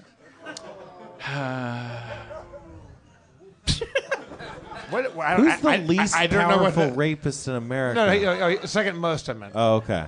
There we go. Let's check in with Spencer and see what's going on in China. Hey, guys. I got these pickles. We can't carry on. Why did you bring pickles? They're great. Where'd you get the pickles? From Artisan Cheese Gallery. Oh. Spencer's into pickles now. Hey, go to Baller Hardware. They sell pickles at the hardware store. No, they don't. I know. They sell pickles at the hardware store. And I Right. went, why are you selling pickles at the hardware store? And they said, because they're fucking good, man. And Baller Hardware? Let me try some of these pickles. And I finished the jar. They're good, man. That sounds great. You got to get these pickles, man. Are they their own brand of pickles, the hardware store people? No. They're just name brand pickles and they stock. No, they're not name brand.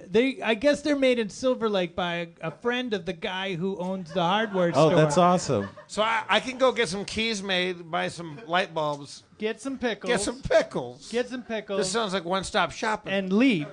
Yeah, they got the small baby pickles, and then they got the larger ones too. So you really are. I get one of each. Spencer, can I try one of your pickles? Yeah, they're in the back. I bet Steve could bring them out. Can you bring out these pickles? Steve, would you bring out the goddamn pickles?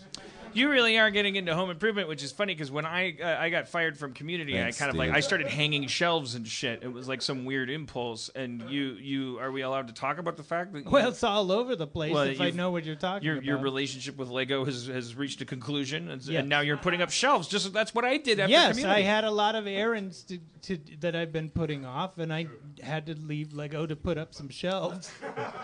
Do my laundry. What do we got here? There's ones that are peppers and ones that are pickles. Oh, these are fucking delicious. Right.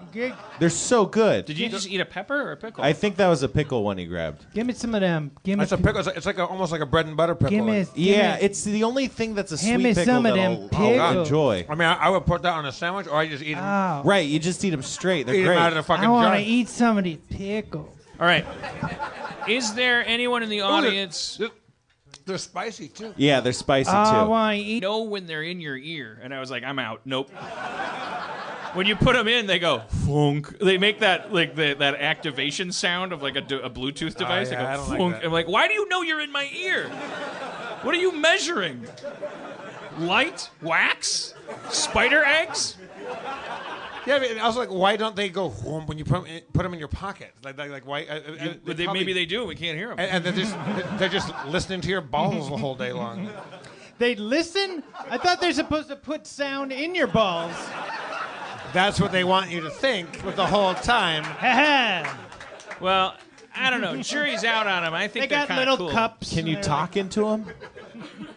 You know, I don't know. Do they have There's a mic bunch of sound? sperm in there. I've done phone calls with them, but I don't know where my sound is going. Steve wanted to know. I think these are microphones down on the end. That's cool. Steve said that there is some new data about the new iPhone that's coming out. Who's that cool guy with the white things hanging out of his ears? Is that George Michael? Wow. Too soon? I know. Yeah. Hey, I too like. soon. We know. We know You it's brought me not. up too soon for me. I'm George Michael. You brought me up too soon. I brought you up before you go. See, that trivializes his death. It's called paying tribute. I love George Michael. And he was a huge philanthropist, and he was an awesome dude. I paid tribute. You mocked his death. You Yankovic to one of his songs and incorporated his death into one of his songs. There's a difference. It's like those SNL Weekend Update jokes where they'd be like, the creator of the Oreo died on Wednesday, and his casket was buried between two slices of chocolate casket. And it's like, yeah, you've done this before. That's the joke is someone died. You horrible ghouls. But kids are off limit. What have you been up to? I'm just hanging out. Get some errands done. I've been putting off some errands over the last couple of years. Have a shelf I wanted to put up. Got to put it up. Kate couldn't do it by herself. That shelf. This is a two-person job. Can't hold up one side of the shelf and the other side of the shelf. One person. Who did you have do it with you? Matt Berry? My wife. Oh, okay. I said Kate. Put up a shelf. Well, I can hang organized all my cables by color. Whoa, it was a huge fucking cockroach. It was the craziest, biggest cockroach. Cockroach the size of Ted Danson. A Ted Danson-sized cockroach? 2 stars of Creepshow. Go down to the breaker. I brought your mama. I take her into the bedroom. Till the break of dawn. I fucked your mama to the break of dawn. Why is it that we fuck to the break of dawn? Is that a hard out?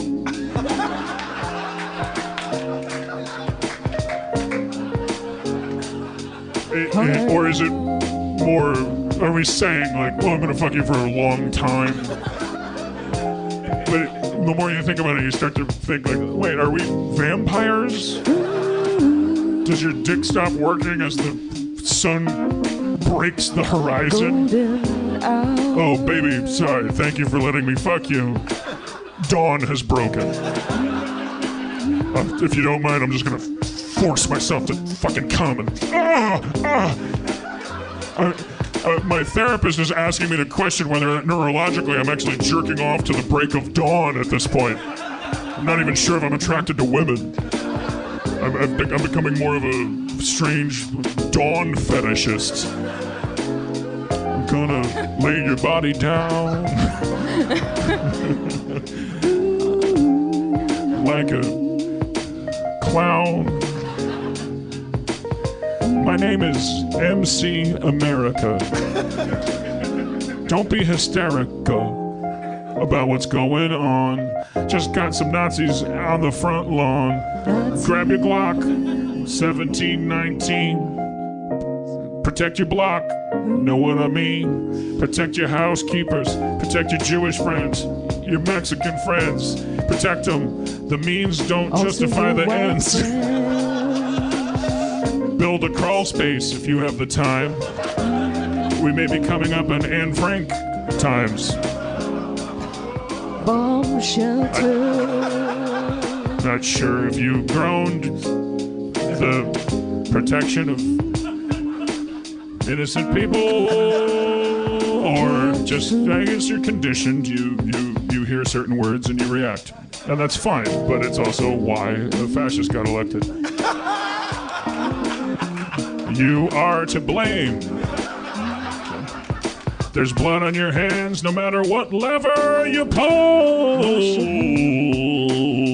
My name is Auto-Tune Johnson. You'd think I'd be more in tune by now. All right, yo. My name is Yo. My name is Yo. My name is Yo. Yeah, like what is the angle? Like, because the frontal assault of the opposition party was like through these like kind of like really brute force misspelled memes and stuff. It was like it appeals to some lizard part of our brain. I don't think we should compete in that playground, but when I see these like rogue government accounts, like it occurs to me, it's like, if this is fake, then this is amazing anti-meme technology because it draws in like turning the idea that there's rebellion going on into fan fiction, for instance, and actually properly punctuating and using good grammar to create the illusion that you're reading a Twitter feed from inside the White House as the rebellion is happening. It's like that's like a really important way to use your nerdiness, your whatever. What are we talking about? What can we do to help? You're already doing it. In the words of Jello Biafra, don't hate the media, become the media. Go take photos. Well, I'm asking from the perspective of an audience that's also being kind of encouraged here, but you know, it occurs to me that not everybody in this audience may actually agree with what we're saying, and a lot of the listeners might not either. But Call me and we can talk about it. I want to know what you feel. If you disagree, I'd love to hear how you feel. But I do think that, like, whatever that means, not everybody's going to be able to go out and protest or whatever it is, you know, that we're talking about. You're raising your fingers. Well, let's let her talk, baby.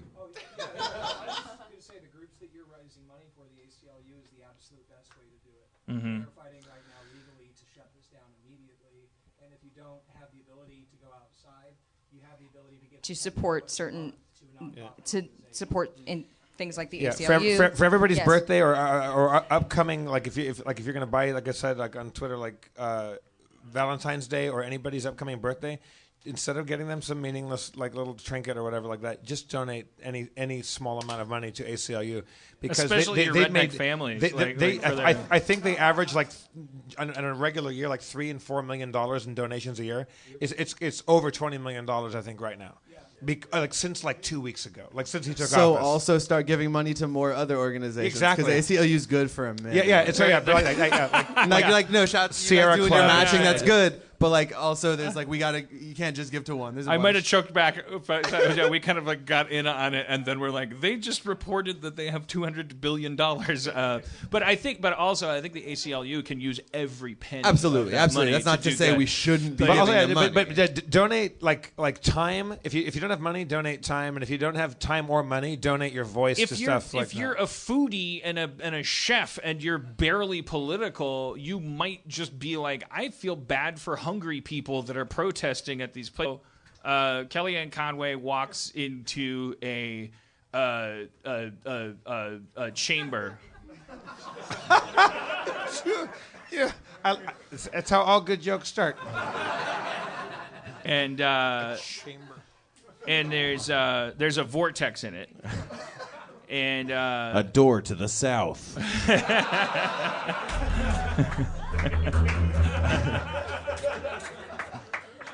And there's other people in there, and she wants to save them because they're Nazis or something, and so she says, I'll tell you what, you guys run, and I'll put the vortex where my soul should be. And they say, but how will you keep your physical form from desiccating in this like really on the nose evil way? Like you like how will you keep yourself from looking like an over the top sorceress? Like as if there's like weird like permanent mascara tears going down the lines where your veins supply blood to your eyeballs from a heart that may just be a black rock that glows and pulses rather than beating. And she's like, I don't know, I'll just deal with it. And they run, all the Nazis run, and they're like, yay, we're free, we made it out of that chamber where there was a vortex. And then she's like, I made it too. And they're like, but you... By the way, if you guys have heard this, you can stop him at any time. No, but I don't have any political jokes.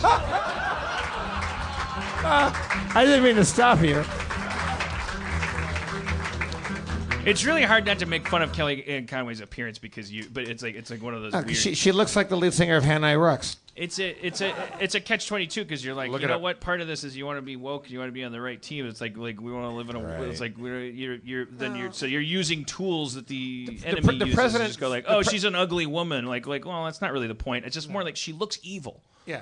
No, the president of the United States, fat and feminine and everything possible, shamed everybody. We're allowed to say he has a giant ass, and she looks like the lead singer of Hanoi Rocks. Yeah. But you can hear it's not going over well. Because they don't know. Just look up the lead singer of Hanoi Rocks. All right. It's like Picture Pages. Like, there's supplemental material to our entertainment. There was this thing called Picture Pages starring a man that turned out to be a famous rapist. He was so famous for rape. Well, he is. I'm saying he ended up more famous for that than pudding. Yeah. You got to admit. Yeah. He's the second least powerful rapist in America right now. Well, he is. I'm saying he ended up more famous for that than pudding. Yeah. You got to admit.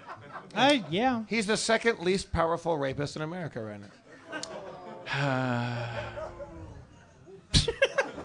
Who's the least powerful rapist in America? No, second most, I meant. Oh, okay. There we go. Let's check in with Spencer and see what's going on in China. Hey, guys. I got these pickles. We can't carry on. Why did you bring pickles? They're great. Where'd you get the pickles? From Artisan Cheese Gallery. Oh. Spencer's into pickles now.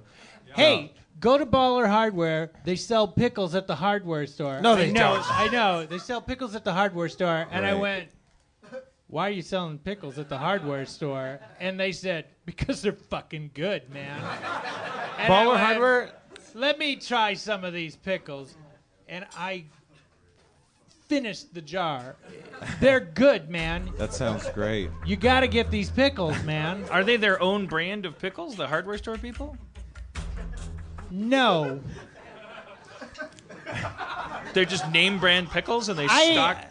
No, they're not name brand.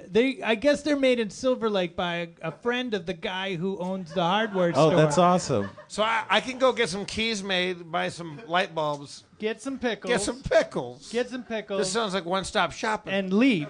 Yeah, they got the small baby pickles, and then they got the larger ones too. So you really are. I get one of each.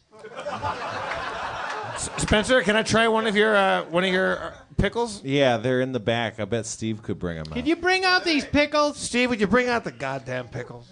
You really are getting into home improvement, which is funny because when I got fired from Community, Thanks, I started hanging shelves and shit. It was like some weird impulse. And you are we allowed to talk about the fact that? Well, it's all over the place. If I know what you're talking about. Your relationship with Lego has reached a conclusion, and, Yes. and now you're putting up shelves. That's what I did after Yes, Community. I had a lot of errands that I've been putting off, and I had to leave Lego to put up some shelves. Do my laundry. What do we got here? There's ones that are peppers and ones that are pickles. Oh, these are fucking delicious. Right. They're so good. Did you just eat a pepper or a pickle? I think that was a pickle one he grabbed. Give me some of them. It's a pickle. It's like almost like a bread and butter pickle. It's the only thing that's a Give sweet me pickle some of that them I'll pickles. enjoy. I mean, I would put that on a sandwich, or I just eat them. Oh. Right, you just eat them straight. They're Eat 'em great. out of the fucking I want jar. to eat some of these pickles. All right. Is there anyone in the audience?